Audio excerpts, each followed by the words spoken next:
ওই পুরুষের চাইতে আরো চ্যালেঞ্জের উপরে। যেই সুন্নাহ হচ্ছে পুরুষদের জন্য, সেই পুরুষরা মহিলাদের সুন্নাত নিয়েছে, ওইটা আপনার ঢেকে পেন্ট করে, আর মহিলারা উঠতে উঠতে উন্নত হতে হতে এত উন্নত হয়েছে যে টেইলারে এখন ওই এক বস্তা কাপড় দিয়ে বাজারে চলে আসে। এটা উন্নত না, এটা উন্নতি হয়েছে, উন্নতি বুঝেন? এই উন্নতি এই জাতিটাকে ডুবিয়েছে। দেখেন না, এই যে কিছুদিন আগের যে নেতা নেত্রীদের অবস্থা ছিল, সবকিছুর মধ্যে উন্নতি, এখন আল্লাহ তাদেরকে উন্নত করে দিয়েছে। এটা প্রত্যেক জাতির সাথে জেনে নেন, এটা শুধু তাদের সাথে হয় নাই, বর্তমানে আবার আরেকটা দলের মাথা চালা দিচ্ছে না, ওই তাদের মতোই চিন্তাধারা নিয়ে তারা কিন্তু মাঠে নিয়েছে। আমাদের এই সমস্ত স্টেজগুলোতে এতদিন যে নেতারা ডিস্টার্ব করতো, উঠে সেই শুধু তাদের নেতৃত্বের সুনাম, এখন তাদের দল গেছে, এখন আরেক দলের ফিল্ড খালি, তারাও ওই স্টেজে এসে তাদের নেতা নেতৃত্বের গুণগান গাওয়া শুরু করে দিয়েছে।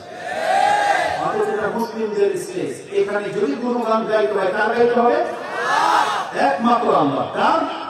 একমাত্র আল্লাহ। যদি লজ্জা থাকে কোন নেতা যেন শুধরে যায়, কারণ আল্লাহ যদি এত বড় একটা দলকে হারাতে পারে, আল্লাহ যে কোনোকে নাস্তানাবুদ করে দিতে পারে। এই জন্য অন্তত পক্ষে আল্লাহর গুণগান গাওয়ার জন্য যেন তারা মাইকের সামনে আসে, নয়তো না। আল্লাহ সুবহানাহু ওয়া তাআলা আমাদের মুসলিমদেরকে হেফাজত করুন, আমিন। আমাদের সময় শেষ, যেটা আমাদের ভাই চলে আসছে, অনেক গুরুত্বপূর্ণ বিষয় নিয়ে আলোচনা করেন, এবং আপনাদের খোরাক যেটা আছে সেটা তার মাধ্যমে পরিতৃপ্ত আল্লাহ করবেন বলে আমি আশা রাখি ইনশাআল্লাহ। আল্লাহ সুবহানাহু ওয়া তাআলা আমাকে এবং আমাদের মুসলিম ভাইদেরকে কথাগুলো মেনে চলার তৌফিক দান করুন। আমাদের অতীতের পাপগুলোকে আল্লাহ তুমি ক্ষমা করো, আমাদেরকে উত্তম মুসলিম হওয়ার জন্য তুমি আমাদেরকে তৌফিক দান করো, এবং আমরা যেন যেভাবে মুসলিমের ঘরে জন্মেছি আল্লাহ, আমরা যেন তোমার সাথে মুসলিম হয়ে সাক্ষাৎ করতে পারি, আল্লাহ তুমি আমাদেরকে তৌফিক দান করো। সুবহানাকাল্লাহুম্মা রাব্বানা ওয়া বিহামদিকা আশহাদু আল্লা ইলাহা ইল্লা আনতা আস্তাগফিরুকা ওয়া আতুবু ইলাইক। আসসালামু আলাইকুম ওয়া রাহমাতুল্লাহি ওয়া বারাকাতুহু। জি কি এটা কি? ও আচ্ছা, আমাকে মানে রিকোয়েস্ট করা হয়েছিল আমি যেন আপনাদেরকে একটু আর্থিক দিক থেকে এই প্যান্ডেলের হক আদায় করার জন্য অন্তত পক্ষে যেন আপনাদের কাছে একটু রিকোয়েস্ট করি। দেখেন, আমি একটা কথা বলি, আমাদের সমাজের মানুষের অবস্থা এমন হয়ে গেছে, আপনারা কি আমার কথা বোঝেন? আচ্ছা, আমি আমার ব্যক্তির কথা বলবো না, আমি একটা হাদিস শোনাই, তাহলে আপনি বুঝতে পারবেন যে বিষয়টা কি। রাসূলুল্লাহ সাল্লাল্লাহু আলাইহি ওয়াসাল্লাম বলেছেন যে পৃথিবীর শেষ সময় চলে আসছে, মানে কিয়ামত অত্যন্ত কাছে চলে আসছে। এটা কিছু নিদর্শন আল্লাহ রাসূল বলে দিয়েছেন, ডেট তো বলেন নাই। যদি আমাদের কিছু বক্তারা আছে, আপনাদের এমন কিছু বক্তা আছে যারা এই স্টেজে এই মাঠে বক্তব্য করেছে একটা দলের ব্যানার নিয়ে, তাদের মধ্যে এমনও আলেম আছে যারা টাইম ডেট সহ বলে দেয় কবে কিয়ামত হবে। বলেছে কিনা জানেন? কেউ জানেন? টাইম পর্যন্ত বলে দিয়েছিল 2024 বা 22 সালে নাকি কিয়ামত হয়ে যাবে। কিয়ামত কিন্তু হয়নি, হয়েছে? তো তারা এইভাবে বক্তব্য করে, কিন্তু আমরা সাহস পাই না। আর আমাদের নবী মুহাম্মদ রাসূলুল্লাহ সাল্লাল্লাহু আলাইহি ওয়াসাল্লাম এই সাহস দেখান নাই, কারণ আল্লাহ তাকে জানান নাই যে কিয়ামত কবে হবে, কিন্তু তারা টাইম ডেট পর্যন্ত বলে দেয়। তো কিন্তু রাসূলুল্লাহ সাল্লাল্লাহু আলাইহি ওয়াসাল্লাম কিছু নিদর্শন বলেছেন, যে নিদর্শন প্রকাশ পেলে বুঝতে হবে যে কিয়ামত অত্যন্ত কাছে চলে আসছে। কি নিদর্শন? একটা হাদিস নিয়ে নেন। ইমাম বুখারী রাহিমাহুল্লাহ তিনি তার কিতাবুল ফিতান 92 নম্বর অধ্যায়, হাদিস হচ্ছে 7061, 7061 নম্বর হাদিস। আবু হুরায়রা তার বর্ণনাকারী, রাসূলুল্লাহ সাল্লাল্লাহু আলাইহি ওয়াসাল্লাম বলেন, ইয়াতাকারাবুজ জামান ওয়া ইয়ানকুসুল আমাল ওয়া ইউলকাশ শুহা ওয়া তাজহারুল ফিতান ওয়া ইউকসিরুল হারাজ। কিলা আমাল হারাজ? কালাল কতল আল কতল। রাসূল বলেছেন কিয়ামত যত সন্নিকটে চলে আসবে সময় তত সংকীর্ণ হয়ে যাবে। এটা হচ্ছে একটা গুণ। আপনি তো দেখতে পাচ্ছেন যে ফজর হয়, রাত হয়ে যায়, কত দ্রুত আমরা টের পাচ্ছি না। প্রতিদিন কত দ্রুত দিন অতিবাহিত হয়ে যাচ্ছে। এই তো রমজান মাস গিয়েছিল, আর 1 মাস পরে আবার রমজান মাস চলে আসতেছে। তার মানে সময় খুব দ্রুত কাছে চলে আসতেছে। ইয়াতাকারাবুজ জামান ওয়া ইয়ানকুসুল আমাল, আমল কমে যাবে। রাসূল বলেছেন মুসলিমরা ইবাদত করা ছেড়ে দেবে, আমল কমে যাবে। আর সবচেয়ে বড় উদাহরণ হচ্ছে আজকে মুসলিমরা 5 ওয়াক্ত ফরজ নামাজই ছেড়ে দিয়েছে। এটা কিয়ামতের একটা লক্ষণ, জেনে নেন। রাসূল বলেছেন ওয়ায়ুলকাশ শুহা, কৃপণতা ঢেলে দেওয়া হবে। আজকে আমাদের অধিকাংশ মানুষের অন্তরের মধ্যে কৃপণতা একবারে ছেয়ে গেছে। মানুষ কৃপণ হয়ে গেছে, ভালো কাজে তেমন একটা খরচ করতে চায় না, অথচ যেই খরচের মাঝে তার জান্নাত নিহিত ছিল। কারণ রাসূল বলেছেন আস-সাদাকাতু তুতফিউল খাতিআ কামা ইউতফিউ আল মাউন নার। যে হাদিসটা আপনি তিরমিজিতে ঈমানের অধ্যায় পেয়ে যাবেন 26-16 2616 নম্বর হাদিসে রাসূল বলেছেন সাদাকা হলো, যারা দান সদকা করে সেটা হচ্ছে ওই আগুনের মধ্যে পানি ঢেলে দেওয়ার মতো। কেউ যদি সাদাকা করে তাহলে এই সাদাকা তার পাপের উপরে পানি ঢেলে দেয়। বুঝেন, আগুনের মধ্যে যেমন পানি ঢেলে দিলে পানি নিভে যায়, কেউ যদি সাদাকা করে তাহলে সেটা তার পাপকে ওই জ্বলতে যাওয়া থেকে বাঁচিয়ে দিবে, ঠান্ডা করে দিবে। এটা হচ্ছে সাদাকা। আর সাদাকা তো বোরহান, রাসূল আরেক জায়গায় বলেছেন সাদাকা হচ্ছে বোরহান, মানে দলিল যে আপনি নাজাত পাবেন। রাসূলুল্লাহ সাল্লাল্লাহু আলাইহি ওয়াসাল্লাম একদিন জাহান্নামের আলোচনা করতে গিয়ে তিনি আশাহ মুখটাকে ফিরিয়ে নিলেন এবং তিনবার করে এই মুখ ফিরিয়ে নিলেন এবং শেষে বললেন যে তোমাদের মধ্যে যেই ব্যক্তির ক্ষমতা আছে একটা খেজুর পরিমাণ দান করে দিয়ে হলেও জাহান্নাম থেকে বাঁচার ক্ষমতা রাখো, ফালিয়া ফাল, তাহলে সেজন্য তাই করে। অতএব ছোট্ট দান হলেও আল্লাহ সুবহানাহু ওয়া তাআলা এর ক্ষমতা রেখেছেন যে এর মাধ্যমে আপনার জাহান্নামের আগুন নিভে যাবে। এটা হচ্ছে বর্ণনা। কিন্তু আমরা দেখেছি এই কথা বললে অধিকাংশ মানুষের পকেট থেকে কোনো টাকা বের হয় না। আমি যখন জামালপুরে একটা বক্তব্য গেলাম, আমার আগের এক বক্তা কালেকশন করতেছে, এখন তার বক্তব্যের ধরনটা শুনে সে বলতেছে কে আছে এখানে আল্লাহর কোরআনের সাথে হাসরের মাঠে উঠবেন 30 পারার জন্য 30 জন, কে আছেন প্রথম পারার সাথে উঠবেন 1000 টাকা বলতেছে, কে আছেন এমন দ্বিতীয় পারার সাথে উঠবেন 1000 টাকা। এইভাবে শেখ আল্লাহর কোরআনকে 30 বার বিক্রি করলো 30,000 টাকা। বুঝেন, এটাও আহলাদি সমাজ। কিন্তু কারণ এই বক্তারা ভালো করে জানে এদেরকে আলফাল কথা না বললে এদের পকেট থেকে টাকা বের হয় না। কিন্তু আমরা কিন্তু সেই চরিত্রের না। আমি জাস্ট একটা রিকোয়েস্ট করব, সেই রিকোয়েস্টটা কি জানেন? আমার ভাই শুধু বক্তব্য করবেন, তার একটা ইমেজ আছে যে তাকে এখানে নিয়ে আসা হয়েছে, এখানে আমি এসেছি। আমাদেরকে যারা পছন্দ করেন আমরা মনে করি আমাদেরকে আপনি লজ্জা দিবেন না, আমাদেরকে লজ্জা দিবেন না। যার যেমন মান আছে আপনি সেই মানটাকে লক্ষ্য রেখে আল্লাহকে সন্তুষ্ট করার জন্য আপনি প্যান্ডেলের দিকে তাকান। এবং এই সংগঠনের বেশ কিছু কল্যাণকর কাজ তারা করে থাকে, যেখানে এখানে লিস্ট করা আছে। তাদের এই সংগঠন যেন এই কল্যাণকর কাজগুলো করতে পারে। আর সবচেয়ে বড় কথা হচ্ছে তারা তো আপনাদেরকে ঠকায় নাই। যেমন আপনারা পছন্দ করেছিলেন ব্রাদার রাহুল ভাইকে, ওনারা কিন্তু তাকে এনেছেন, তার বক্তব্য আপনারা শুনবেন, যাকে আপনারা অনেক পছন্দ করেন, তাহলে তাকে আনার ব্যবস্থা তো তারা করেছে। এটা একটা হক নাই? আপনারা কি আদায় করবেন? তাহলে আমি আপনাদেরকে এখন বলতেছি এর হক মান অনুযায়ী কে কি দিবেন আপনারা এখান থেকে শুরু করেন। কেউ কি কোনো টাকা ঘোষণা করবেন, বড় কোনো অঙ্কের টাকা? কেউ কি ঘোষণা করবেন 10 থেকে শুরু? কেউ কি নাই এই আপনার পুরো গোদাগারের মধ্যে যে 10,000 টাকা দিতে পারে সংগঠনকে বা এই আঞ্জাম দেওয়ার ফলে? আসলে বিষয়টা কি জানেন? ওই যে যাদেরকে দেখে আপনারা বলেন না যে মাঠ ভরে যায়, বক্তাদের নাম নিলাম না, মাঠ ভরে যায়, যারা নাচতে নাচতে মাইকটাকে নিচে ফেলে দিতে পারতাম যদি, এদের মূল্য কিন্তু অনেক। এদের জন্য 10,000 5,000 বেরিয়ে যায়। কিন্তু কোরআন এবং সুন্নাহ আলেমদেরকে যদি আপনি মূল্যায়ন না করেন না, এটা হচ্ছে প্রত্যেকটা ব্যক্তির হীনতা। তাহলে আপনাদেরকে আমরা কোনো সংখ্যা নির্ধারণ করে দিতে চাচ্ছি না। ওই যে আমরা বললাম যে আমরা ওই মাপের বক্তা নই, আমরা আপনাদেরকে আল্লাহর উপরে ছেড়ে দিলাম। যার পকেটে যা আছে, যতটা আপনি দেওয়ার ক্ষমতা রাখেন একটা মালিক হিসেবে, আপনারা তাদেরকে দেন। এই 5 মিনিটের মধ্যে দিবেন, তারপরে ভাই মাইক ধরবে, তার আগে নয়। এটা ওয়াদা রইল। আপনার দ্রুত 5 মিনিটের মধ্যে শেষ করেন। জি হ্যাঁ, মহিলা প্যান্ডেলের মধ্যে যারা আছেন এরকম 5-10 জন দাঁড়িয়ে যান, চাদর নিয়ে দাঁড়িয়ে যান। ইনশাআল্লাহুল আজিজ আমি যদি বিনা বাড়াবাড়িতে বলতে পারি, কারণ মহিলাদেরকে তো আপনারা টাকা দেন না, যদি মহিলারা আপনাদের মতো পয়সাওয়ালা হতো না, তাহলে আপনাদের দ্বিগুণ টাকা মহিলা প্যান্ডেল থেকে উঠে আসতো। জানেন, এটার একটা ঘটনা রয়েছে। আমরা দিলে কি দিব? সর্বোচ্চ 1000 টাকার নোট, এটা হচ্ছে সবচেয়ে বড় নোট। আর মহিলাদের রেকর্ড আছে যে তারা রাসূলুল্লাহ সাল্লাল্লাহু আলাইহি ওয়াসাল্লামের যুগেও তাদের কানের দুল খুলে দিয়ে দিয়েছিল, তারা আংটি, নাকের ফুল খুলে দিয়ে দিয়েছিল, যেটার ওজন প্রায় 10,000 টাকার হবে। তাহলে এটা তারা করেছিল, যেটা আমরা আমাদের আত্মায় কুলাবে না। এই জন্য মহিলাদের ক্ষমতা থাকলে তারা আপনাদের চাইতে বেশি দিবে, এটা আমাদের বিশ্বাস। অতএব যারা আছেন এই দিক থেকে শুরু করেন, একবার প্রত্যেকটা কাতারে আপনারা ঢুকবেন। এটা বলে দিয়ে আমি আমাদের বক্তব্য শেষ করে দিচ্ছি। আল্লাহ সুবহানাহু ওয়া তাআলা আমাদেরকে তৌফিক দান করুন। আসসালামু আলাইকুম ওয়া রাহমাতুল্লাহি ওয়া বারাকাতুহু।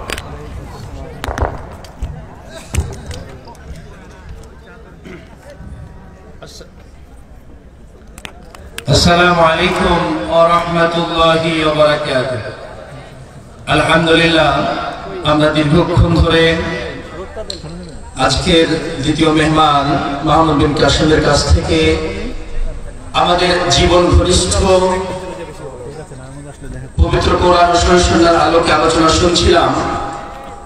আমরা এখানে এসেছি তিনাকে ভালোবাসি বিধায় দিনের জন্য। তো তিনি যে আলোচনা করেছেন সে অনুযায়ী আমাদের জীবন গড়তে হবে, তাহলে এই আলোচনা সফল হবে ইনশাআল্লাহ। আমি আবার বলছি, যে যা পারবেন আর্থিকভাবে মানব কল্যাণ ইত্তেফাক সুন্নাহ যে আয়োজন করেছে, যে যা পারবেন 5, 10, 50, 500, 1000 যে যা পারবেন দেবেন খুব দ্রুত। আমাদের ভলেন্টিয়ার ভাইরা গেছেন, মেয়েদের প্যান্ডেলেও আমাদের স্বেচ্ছাসেবী মহিলাগণ রয়েছেন, তাদের হাতে যে যা পারবেন ইনশাআল্লাহ দান করবেন। আর যারা বাইরে আছেন আপনাদের বলছি খুব দ্রুত প্যান্ডেল এসে বসে পড়ুন। আমাদের মাঝে আমাদের আজকের প্রধান আকর্ষণ উপস্থিত হয়েছেন। এই কালেকশনের ফাঁকেই মানব কল্যাণ ইত্তেফাক সুন্নাহ আসলে কি এবং কি নিয়ে কাজ করে, দু একটি কথা। প্রথমত, রক্তদান কর্মসূচি আমরা পালন করে থাকি। বাইপাসে একটা ব্যানার দেখতে পাবেন, যদি কারো কোনো রক্তের প্রয়োজন হয় আপনার ওখানে নাম্বার দেওয়া আছে, আপনারা যোগাযোগ করবেন ইনশাআল্লাহ। আমাদের সংগঠনের প্রায় 100 জন কর্মী আছে। আমরা লিস্টটা দেখে আপনার কি রক্তের গ্রুপ, সেই গ্রুপ ওয়ালা ব্যক্তিকে খুঁজে কল দিয়ে আমরা ম্যানেজ করে থাকি। আলহামদুলিল্লাহ, এটা সম্পূর্ণ ফি সাবিলিল্লাহ। তো আপনারা এটা পারবেন, এটা আমরা করে থাকি। সেই সাথে আমরা ছেলে ও মেয়েদের জন্য পৃথক কোরআন শিক্ষার ব্যবস্থা, অলরেডি ছেলেদের একটি ব্যাচ হয়েছে, মেয়েদের একটি ব্যাচ হয়ে গেছে, কোরআন ধরেছে প্রায় 30 জন মহিলা, বয়স্কা মহিলা কোরআন ধরেছে। আরেকটি কোর্স বর্তমান চলছে। সেই সাথে কোরআন ও সুন্নাহ ভিত্তিক বিষয়বস্তু ভিত্তিক পবিত্র কোরআন ও হাদিসের আলোকে একটি পাঠাগার আমরা এখন স্থায়ীভাবে দিতে পারিনি, অস্থায়ীভাবে হাসান ডাক্তারের ওখানে আপনারা বইগুলো আছেন, নিয়ে যেতে পারবেন। এবং আরেকটি কাজ করে থাকি, প্রতি মাসে বিষয়ভিত্তিক দাসের ব্যবস্থা করে থাকি কাঁঠালতলা জামে মসজিদে। সেই সাথে মাদকের গ্রাস থেকে যুব সমাজকে রক্ষার জন্য জনসচেতনতা তৈরি করা, এতিম শিশুদের নিয়ে কাজ করা, অসুস্থ ব্যক্তিদের খোঁজ খবর নেওয়া সহ আমরা বাৎসরিক তাফসীর মাহফিল সহ বিভিন্ন কাজ করে থাকি। যদি কারো, এবং সেই সাথে পরিবেশ রক্ষার্থে গাছ রোপণ করা এবং গাছ না কাটার ব্যাপারে উদ্বুদ্ধকরণ। যদি কারো আমাদের এই সংগঠনের ব্যাপারে প্রশ্ন থেকে থাকে যে সংগঠনটা চলে কিভাবে, কারা চালায়, নাকি সংগঠনের ভিতরে কোনো ঘাপলা আছে, যার যে প্রশ্ন আপনারা এটা নিয়ে যাবেন।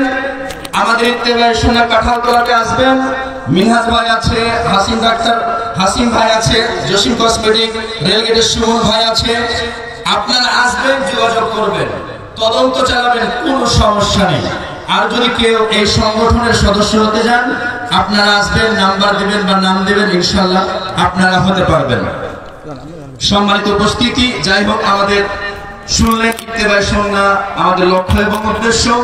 আরো অনেক লক্ষ্য উদ্দেশ্য রয়েছে, প্রায় 18টি, সবগুলো বলা এখানে সম্ভব না, সময় স্বল্পতা। তো যাই হোক, আলহামদুলিল্লাহ আমাদের কালেকশন শেষ, আর কাল বিলম্ব নয়। যারা দাঁড়িয়ে আছেন পিছনে অনেক জায়গা বা সাইডে অনেক জায়গা, দেখেন আপনারা দাঁড়িয়ে আছেন কেন, সাইডে অনেক জায়গা। কোরআনের মাহফিলে এসেছে, একটা সৌন্দর্য রয়েছে। ভলেন্টিয়ারদের বলছি, যারা দাঁড়িয়ে আছে আপনারা তাদেরকে জায়গা মতো বসিয়ে দেন। সম্মানিত উপস্থিতি, এ পর্যায়ে আমাদের সামনে বক্তব্য নিয়ে আসছেন মানব কল্যাণ ইত্তেফাক সুন্নাহ কর্তৃক আয়োজিত 4র্থ বার্ষিকীর এই ওয়াজ মাহফিলের প্রধান মেহমান, সুদূর মুর্শিদাবাদ ভারত থেকে আগত ব্রাদার রাহুল হুসাইন। বক্তব্য নিয়ে আসছেন ব্রাদার রাহুল হুসাইন। মুহতারামকে পবিত্র কোরআন ও সহিহ সুন্নাহর আলোকে আলোচনা পেশ করার জন্য সবিনয় অনুরোধ করছি।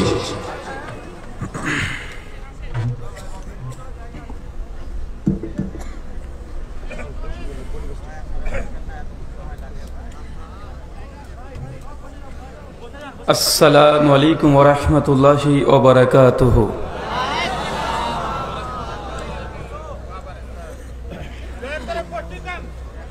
إن الحمد لله نحمده ونستعينه ونستغفر ونعوذ بالله من شرور أنفسنا ومن سيئات أعمالنا من يهده الله فلا مضل له ومن يضلل فلا هادي له وأشهد أن لا إله إلا الله وحده لا شريك له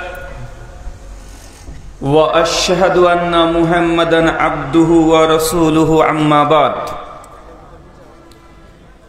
فإن خير الحديث كتاب الله وخير الهدي هدي محمد صلى الله عليه وسلم وشر الأمور محدثاتها وكل محدثة بدعة وكل بدعة ضلالة وكل ضلالة في النار أعوذ بالله السميع العليم من الشيطان الرجيم من همزه ونفخه ونفسه يا أيها الناس اتقوا ربكم الذي خلقكم من نفس واحدة وخلق منها زوجها وبث منهما رجالا كثيرا ونساء واتقوا الله الذي تساءلون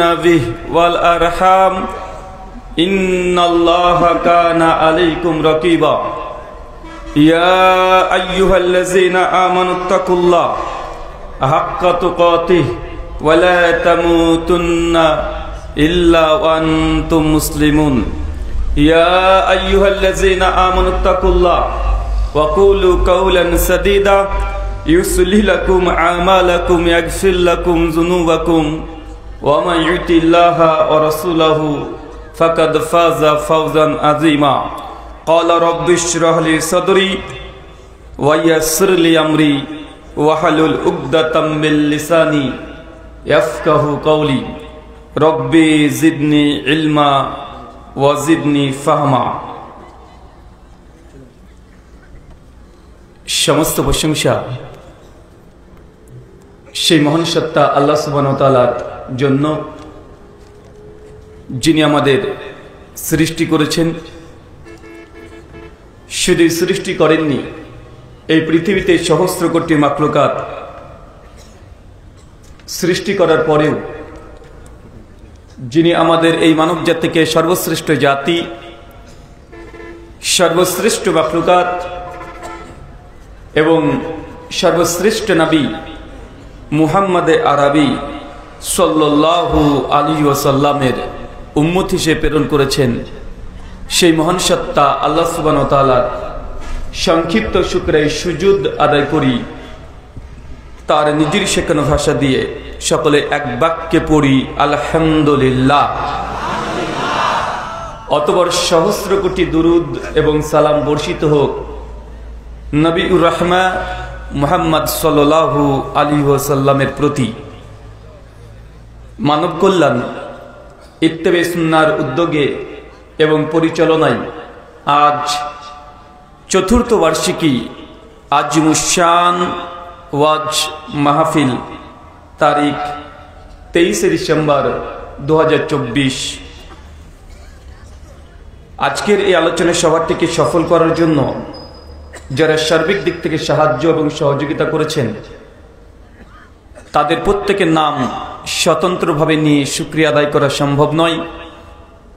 তারপরেও আজকে সভার সভাপতি এবং সহসভাপতি সহ যারা দূর দূরান্ত থেকে যেসব দিনী ভাই এবং বোনেরা আলোচনা শ্রবণের উদ্দেশ্যে একত্রিত হয়েছেন, পাশাপাশি যারা অর্থ, শ্রম, মেধা, দোয়া এবং পরামর্শ দিয়ে সহযোগিতা করেছেন, আল্লাহ সুবহানাহু ওয়া তাআলা তুমি তাদের প্রত্যেকের নেক নিয়াত এবং নেক আমলগুলোকে কবুল করে নাও। সকলে পড়ি আমিন।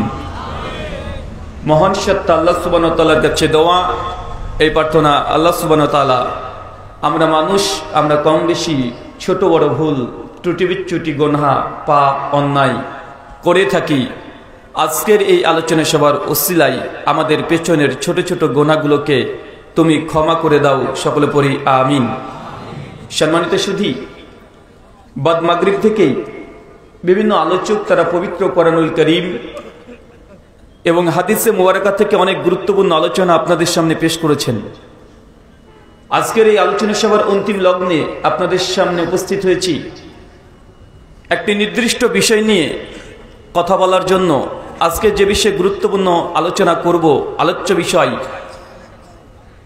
সমকালীন বাংলাদেশ এবং আপনাদের করণীয়।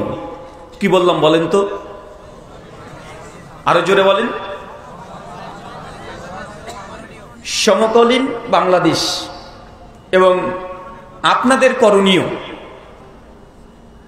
এটা হতে পারত আমাদের করণীয়, কিন্তু এর মধ্যে আমি নেই, কেননা আমি বাংলাদেশি নই, তাই না? এখন যদি বলি আমার বা আমাদের করণীয়, তাহলে আপনাদের সঙ্গে আমি যুক্ত হয়ে যাব, কিন্তু যেহেতু আমি বিদেশি মেহমান, এই জন্য বিষয়টা একটু ভিন্ন হয়ে গেছে, আমরা থেকে আপনাদের হয়ে গেছে। আর বাংলাদেশ সমকালীন শব্দটা এই জন্য প্রয়োগ করা হয়েছে যে আজ থেকে 130 দিন পূর্বে বাংলাদেশ যেমনটা ছিল এখন তেমনটা নেই।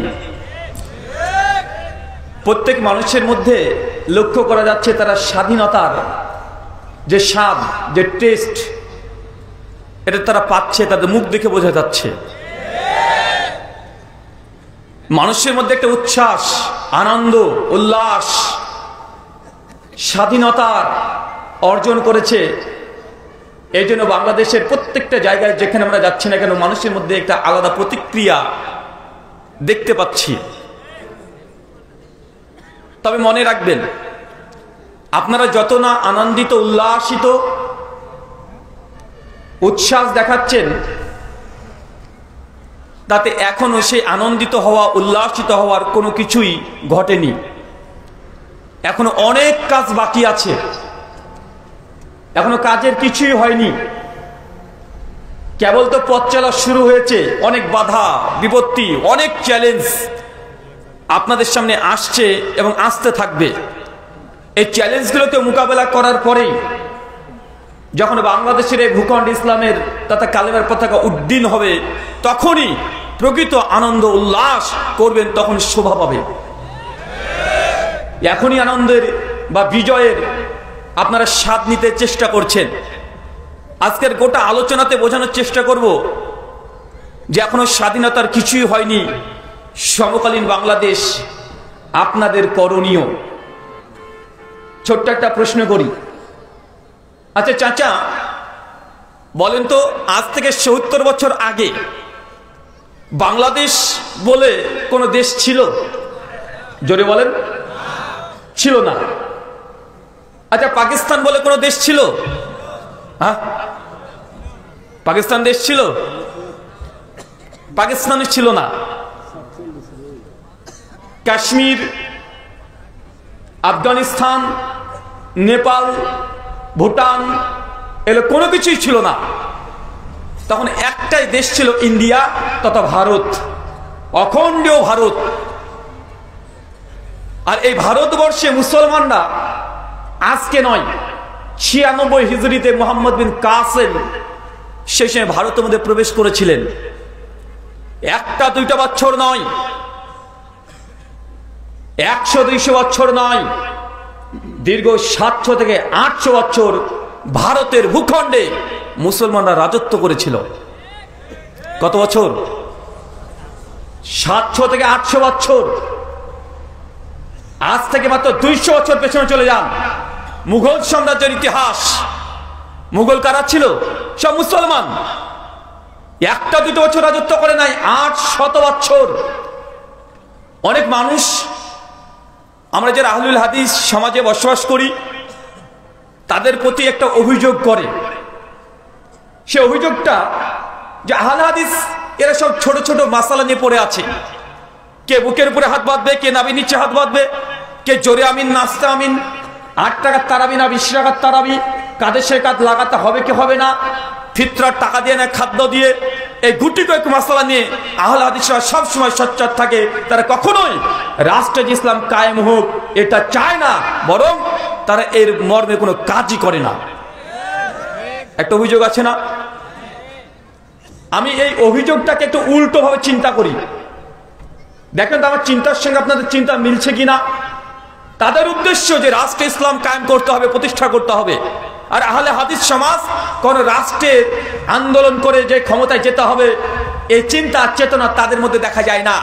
আমার প্রশ্ন যে অখণ্ড ভারত যখন ছিল, একটা দুইটা বছর নয়, 800 বছর মুসলমানরা ক্ষমতায় ছিল, মুসলমানরা সংখ্যাগরিষ্ঠ ছিল, তখন কেন মুসলমানরা গোটা ভারতবর্ষে তথা অখণ্ডীয় ভারতে কেন তারা ইসলামের জন্য কোনো কাজ করেনি? কথা বুঝতে পারেননি মনে হয়। চাচা আমাদের উপরে ক্ষমতা আল্লাহ দিয়েছে বিদায় নাই? আমাদেরকে 800 বছর আল্লাহ ক্ষমতা দিয়েছে না? 800 বছর আমরা রাজত্ব করেছি না? আমার মুর্শিদাবাদের থেকে শুরু করে, মুর্শিদাবাদের হাজারদুয়ারি থেকে শুরু করে দিল্লির লালকেল্লা, কুতুব মিনার পর্যন্ত প্রত্যেকটা জায়গায় মুসলমানদের এখনো ছোঁয়া পাওয়া যায়। 800 বছর ক্ষমতায় আমাদের বাপদাদা পূর্বপুরুষরা ইসলামের জন্য কি করেছে, কতটুকু কাজ করেছে, আগে নিজেদের আত্মসমালোচনা করতে হবে।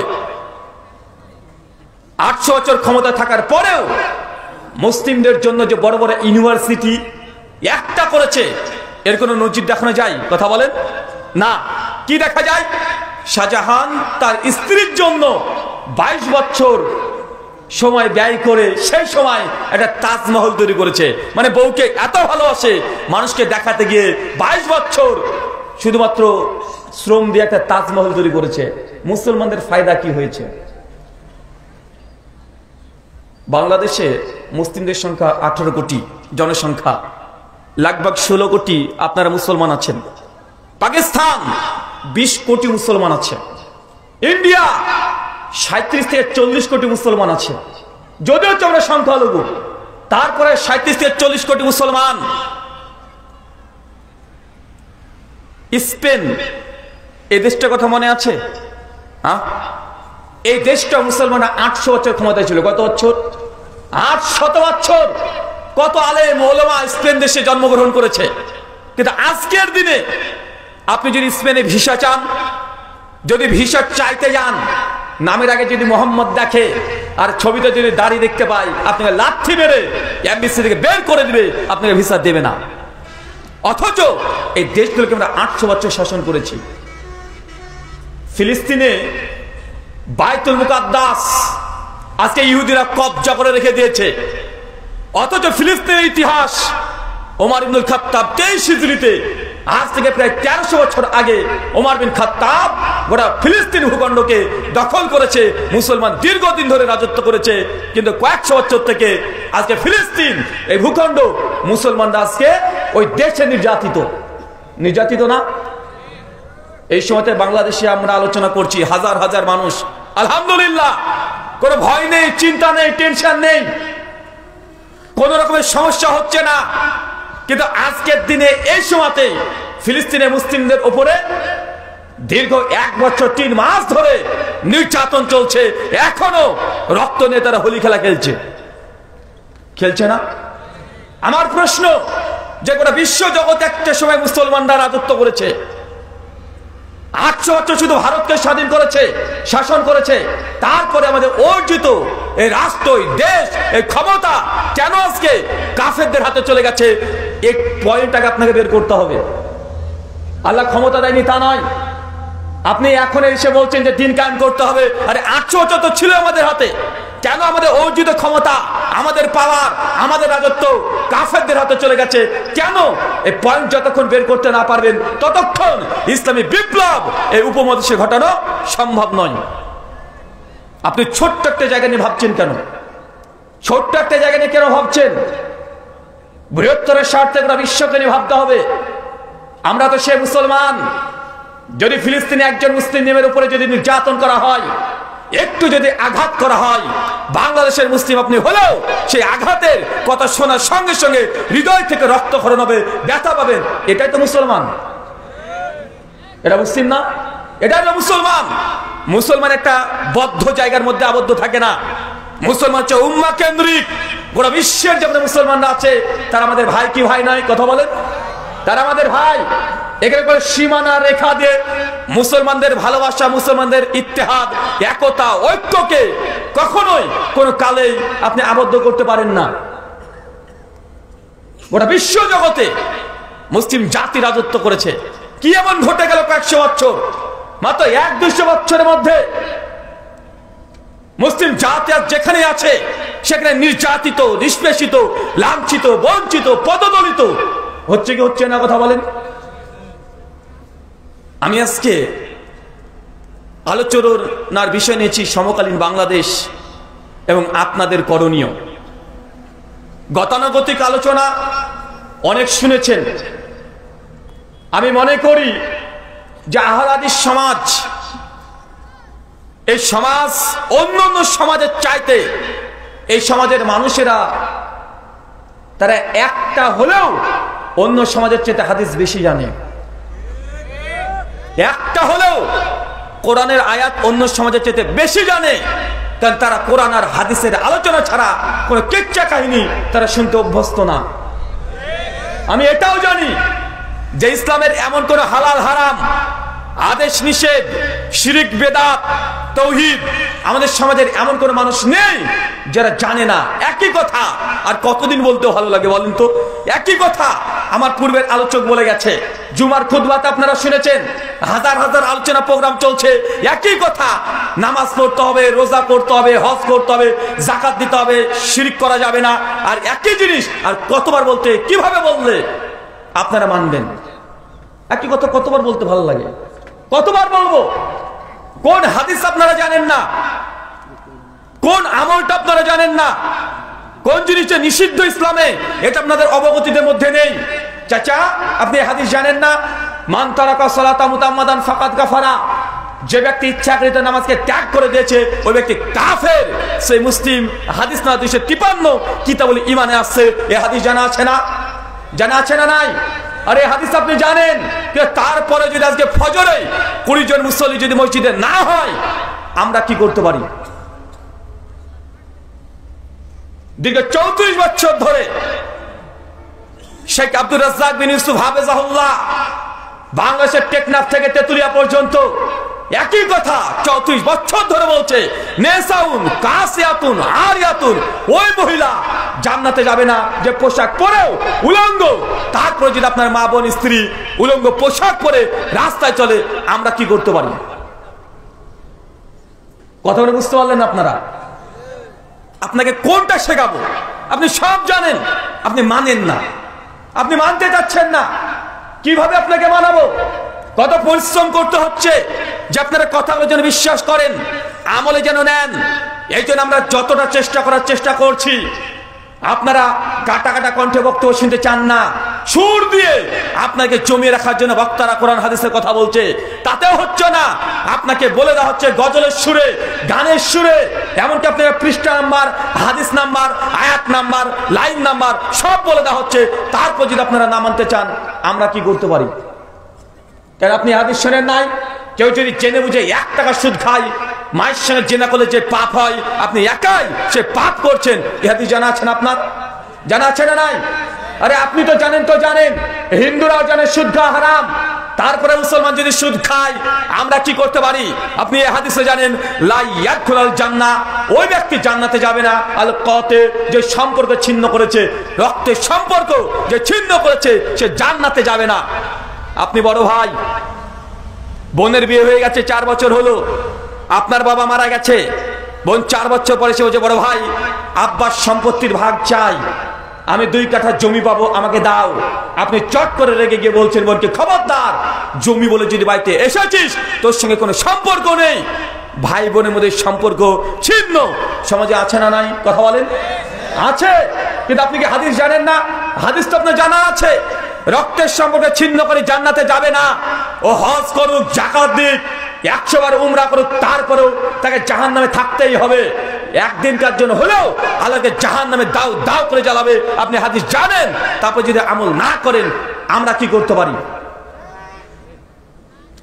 আপনি জানেন, কেউ যদি আত্মসাৎ করে 1 কাঠা জমি, 1 কাঠা যদি আত্মসাৎ করে, আল্লাহ কিয়ামতের মাঠে 7 কাঠা জমি তার কাঁধের উপরে দিয়ে দিবে, গোটা কিয়ামত ঘুরে বেড়াবে, গোটা মাঠ ঘুরে বেড়াবে। আপনি হাদিস জানেন, কিন্তু আপনি আমল যদি না করেন, আমরা কি করতে পারি?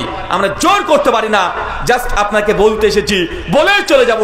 আল্লাহ কোরআনুল কারীমে বলছে, ফাযাক্কির ইন্নামা আনতা মুযাক্কির লাস্তা আলাইহিম বিমুসাইতির। হে নবী, আপনার তো কাজ মানুষকে সত্য কথা জানিয়ে দেওয়া। জোর করার জন্য, জবরদস্তি করে মানুষকে মানানোর দায়িত্ব আপনার উপরে নেই। তা আমরা কি আপনাকে জোর করতে পারবো? জোর করতে পারবো না। চাচা, আপনার সঙ্গে প্রতিদিন আমার দেখা হয়, আজকের আলোচনা পরে আপনার সঙ্গে দেখা হবে। যখন আমি প্রোগ্রাম শেষ করে ওই দিক দিয়ে চলে যাবো রাস্তা দিয়ে, আপনাকে আমি দেখতে পাবো। আপনার বড় বড় দাড়ি আছে, তারপরেও আপনি একটা সিগারেট বিড়ি ধরিয়ে টানতে টানতে আমার সামনে দিয়ে যাবেন।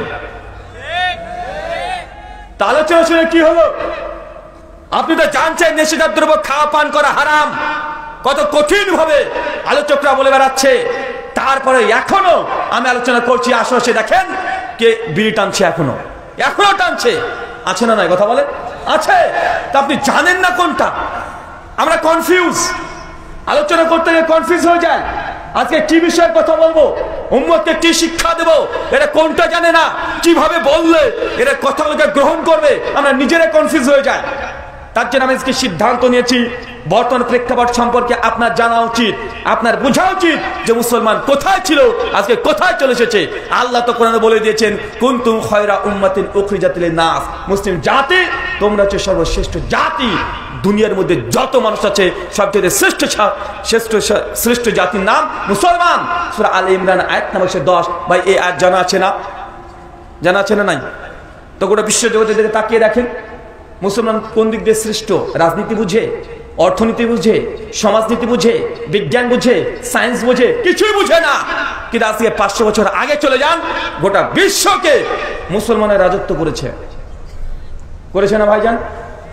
এই কয়েকশো বছরে কি হয়ে গেল, কি হয়ে গেছে? পয়েন্ট বের করতে হবে। ডাক্তারি মেডিকেলের সিস্টেম, চিকিৎসা করার নিয়ম হচ্ছে এইটা। ডাক্তারের কাছে যখন কোনো রুগী আসে, ডাক্তার প্রথম চিন্তা করে যে এই ব্যক্তির যে অসুস্থ হয়েছে, রোগটা হওয়ার কারণ কি। যতক্ষণ কারণ বের করতে না পারবে, গোটা ডাক্তার যদি মেডিকেলের সমস্ত ঔষধ তাকে খাইয়ে দেয়, সুস্থ হবে? চাচা, আপনার পেটে ব্যথা করছে, আপনি যদি ইন্ডিয়াতে বা কানাডায় চলে যান, দিয়ে হার্ট সার্জারি করে চলে আসেন, পেটের ব্যথা ভালো হবে? ভালো হবে না। তো মুসলিম জাতি তো সবচেয়ে শীর্ষস্থানীয় জাতি হওয়ার দরকার। কারণ গোটা বিশ্ব জগতে নির্যাতিত কেন, আগে কারণ বের করেন। কারণ যতক্ষণ বের করতে না পারবেন, মুসলিমদের বিপ্লব ঘটানো সম্ভব নয়। চলেন, বেশি লম্বা আলোচনা করব না, অনেকগুলো কারণ আছে। আমি জাস্ট একটা কারণের কথা বলবো, একটা কারণ বলবো। আর এই একটা কারণ, এটা আমার বানানো কোনো কারণ নয়, ডাইরেক্ট আল্লাহ কোরআনুল কারীমে যে কারণটা বলে দিয়েছে। আমার বুদ্ধিমত না, বিবেক দিয়ে নয়, যে চিন্তা করে কোরআন ঘেটে ঘেটে এটা কারণ বের করেছি, আমার বুদ্ধি দিয়ে নয়। ডাইরেক্ট আল্লাহ সুবহানাহু ওয়া তাআলা কোরআন মাজিদে কোন কারণ বলছে, যে কারণের জন্য মুসলিম জাতি গোটা বিশ্ব জগতে তাদের উপরে গজব আসবে। আল্লাহ কি বলছে দেখেন, সূরা নূর সূরা নম্বর 24 আয়াত নম্বর 63 শেষ অংশ। আল্লাহ কোরআনুল কারীমে বলছেন, আল্লাযীনা ইউখালিফুনা আন আমরিহি আন তুসিবাহুম ফিতনা আন ইউসিবাহুম আযাবুন আলীম। হে নবী, যারা দুনিয়াতে আপনার বিরুদ্ধে আচরণ করবে, যারা দুনিয়াতে আপনার আদর্শকে লঙ্ঘন করে অন্য করে আদর্শকে গ্রহণ করবে, আল্লাযীনা ইউখালিফুনা আন আমরিহি, আপনার আদেশকে লঙ্ঘন যারা করবে, আল্লাহ বলছেন আন তুসিবাহুম ফিতনা, আমি সেই জাতিকে ফিতনা দিয়ে জর্জরিত করে দেব। কারণটা বুঝতে পেরেছেন? এটাকে আমার কারণে কোরআনে ডাইরেক্ট আল্লাহ বলছেন। আল্লাহ বলছেন নবীর আদর্শকে, নবীর আদেশকে যে লঙ্ঘন করবে, সে জাতির উপরে আল্লাহ সুবহানাহু ফিতনা দিয়ে জর্জরিত করে দেবে। আচ্ছা বলেন তো, আজকে মুসলিম জাতি আল্লাহ নবীর আদর্শকে গ্রহণ করেছে? যান আপনার বাড়িতে চলে যান, আপনার ছেলে চুল কাটার স্টাইলটা দেখেন, তাহলে বুঝতে পারবেন এই চুল কাটার আদর্শ কোথা থেকে পেয়েছে। চুল কাটে না ছেলেরা? আপনার মেয়ে এবার ঈদে আপনি যেই চুড়িদারটা কিনে দিয়েছেন, 3 পিস, যে পোশাকটা কিনে দিয়েছেন, কার আদর্শে কিনে দিয়েছেন, কার পোশাককে নকল করছে, আপনি একবার দেখেন, বুঝতে পারবেন আপনি রাসূলের আদর্শের উপর আছেন না রাসূলের আদর্শকে ত্যাগ করে আপনি কার কার আদর্শ পালন করছেন, আপনি নিজে বুঝতে পারবেন। আপনার পরিবারের রাসূলের আদর্শ আছে। আপনার ঘুমাবেন যেই সময়, ঘুমের সময়টা রাসূলের আদর্শ আছে। ঘুম থেকে ওঠার সময় রাসূলের আদর্শ আছে। ব্যবসা বাণিজ্য, অর্থ আদান প্রদান, লেনদেন, প্রতিবেশীর হক, স্ত্রীর হক, স্বামীর হক, যতগুলো নবী আদর্শ দিয়েছে, একটা জায়গায় আপনি আল্লাহ নবীর আদর্শকে মনে প্রাণে গ্রহণ করেছেন? এক জায়গায় নেই। যেমন মঞ্চে আপনি তেমন চলছেন, আপনার মনের ইচ্ছে মতো যা মন চায় তাই চলছে। তার জন্য আল্লাহ সুবহানাহু ওয়া তাআলা কোরআনে বলছেন, আন তুসিবাহুম ফিতনা, সে জাতিকে ফিতনা দিয়ে জর্জরিত করে দেব। মুসলিম জাতি নির্যাতিত নবীর আদেশকে ছেড়ে দেওয়ার জন্য। এটা আমার ব্যক্তিগত কোনো কারণ না। আল্লাহ সৃষ্টি জগৎকে রচনা করেছে। এই সৃষ্টি জগৎ কে রচনা করেছে? কে করেছে? সৃষ্টি জগৎ চালাচ্ছেন কে? ধ্বংস করবে কে? আল্লাহ সুবহানাহু ওয়া তাআলা। তো তিনি তো বলছেন ডাইরেক্ট নবীর আদর্শকে লঙ্ঘন করবা, সে জাতিকে ফিতনা দিয়ে জর্জরিত করে দেব। কেন আপনারা ফিতনার মধ্যে আছেন না? আছে না নাই? আছি। আপনি হাদিসটা এখনো বুঝতে পারেন নাই। এই কোরআনের আয়াত আপনি এখনো আপনার হৃদয়ে রক্তক্ষরণ হচ্ছে না, হৃদয়ের মধ্যে এখনো প্রবেশ হচ্ছে না। চলেন এই কোরআনের আয়াতকে সামনে একটা হাদিস বলি। সহিহুল বুখারী কিতাবুল জিহাদ, হাদিস নাম্বার 3039, সিরাত ইবনে হিশাম দ্বিতীয় খণ্ড 425 থেকে 452 পৃষ্ঠা পর্যন্ত বিস্তীর্ণ আলোচনা আছে। সেটা উহুদের যুদ্ধ। কোন যুদ্ধ চাচা? কোন যুদ্ধ? ঘুম আসছে কার কার? রাত তো অনেক হয়ে গেছে, ঘুম তো আসার কথা। ঘুম আসছে না কারো? কারো আসছে না? মাশাআল্লাহ, আপনার তো আল্লাহর ওলি রে ভাই। একজনও ঘুম আসে না তো রাত্রিবেলাতে? আল্লাহর ওলিদের ঘুম আসে না, তাই না? তা আপনার আজকে কমপক্ষে আল্লাহর ওলি হয়ে গেছেন। সহিহ বুখারী 3039 নম্বর হাদিস, উহুদের যুদ্ধ। মনে রাখবেন, ইসলামের ইতিহাসে যতগুলো যুদ্ধ হয়েছে তার মধ্যে সবচেয়ে ভয়ঙ্কর যুদ্ধের নাম হচ্ছে উহুদের যুদ্ধ। সবচেয়ে মর্মান্তিক যুদ্ধ, জিহাদ, সে যে উহুদের যুদ্ধ, উহুদের জিহাদ। কেন? এই যুদ্ধে মুসলমানরা হেরে গেছে। কি হয়েছে বলেন চাচা? মুসলমানরা হেরে গেছে। এই যুদ্ধে আল্লাহ নবী দাঁত মোবারক শহীদ হয়েছে। এই যুদ্ধে সাইদ বিন মুসাইব বিখ্যাত সাহাবী শহীদ হয়েছে। আমির হামজা শহীদ, জাবের বিন আব্দুল্লাহ পিতা শহীদ, হুযায়ফা বিন ইয়ামানের পিতা শহীদ। 70 জন সাহাবী এই যুদ্ধে শহীদ হয়ে গেছে। সেই যুদ্ধের নাম কি? উহুদের যুদ্ধ।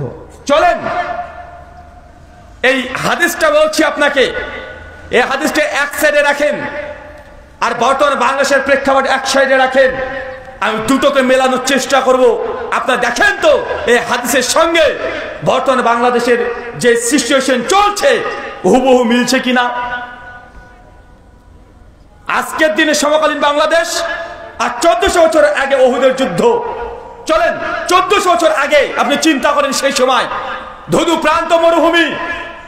বর্তমান 2024 সালকে আপনি দেখে যে ডিজিটাল যুগ দেখছেন, এমন ভাবে কল্পনা করলে আপনি ফিলিংস নিতে পারবেন না। আপনাকে মনে করতে হবে ধুধু প্রান্ত মরুভূমি, চতুর্দিকে অন্ধকার, উত্তপ্ত রোদ, চতুর্দিকে খেজুর বৃক্ষ আর উট চলাচল করছে, আর দুনিয়াতে কোনো যানবাহন নেই। এই লাইট তো দূরের কথা, একটা হেরিকেনের কাজ আবিষ্কার হয় নাই। বিমান তো দূরের কথা, সাইকেলে ভলটিউব আবিষ্কার হয় নাই। রাত কত ভয়ঙ্কর হতে পারে 2024-এ এসে আপনি বুঝতে পারবেন না। কারণ এখন রাত যত বেশি হয়, লাইটের ডিজিটাল আলোতে আলোকিত হয়ে রাত হলে আমাদের শহরগুলোকে দেখতে ভালো লাগে। ভালো লাগে কি লাগে না কথা বলেন? যত রাত হয় ঢাকা শহর তত সুন্দর হয়ে যায়, যত রাত হয় কলকাতা শহর তত সুন্দর লাগে দেখতে। আজ থেকে 1400 বছর আগে রাত কি সূর্য ডোবার সঙ্গে সঙ্গে রাত যে কত ভয়ঙ্কর হতে পারে, অন্ধকার যে কত ভয়ঙ্কর হতে পারে, মানুষ তখন বুঝতো। চাচা আজ থেকে 30 বছর আগে চলে যান, যে সময় গ্রামে আপনার ইলেকট্রিক ছিল না, এরকম সিচুয়েশন ছিল না। সেই সময় সন্ধ্যা পার হলে রাত কত ভয়ঙ্কর, তখন বুঝতে পারতেন না। তো এই যে ঘটনা বলছি, উহুদের যুদ্ধের ঘটনা 1400 বছর আগে, আল্লাহ নবী কয়েকদিন আগে তিনি স্বপ্ন দেখছেন। স্বপ্নের মধ্যে দেখছেন যে আল্লাহ নবীর সাহাবীরা উহুদের প্রান্তে রক্তাক্ত অবস্থায় পড়ে আছে। নবী আলাইহিস সালাম হঠাৎ তিনি ঘুম ভেঙে গেছে, এই সিন থেকে ঘুম ভেঙে গেছে। তিনি বুঝতে পারছেন উহুদের যুদ্ধে সাহাবীরা নিহত হবে, তারা মারা যাবে, তাকে হত্যা করা হবে, আমাদের পরাজয় উহুদের যুদ্ধে হবে। আল্লাহর নবী বুঝে নিয়েছেন অলরেডি। কেন বলেন তো? নবীদের স্বপ্ন এটা ওহী কি ওহী নয়? নবীদের স্বপ্ন ওহী না? ওহী।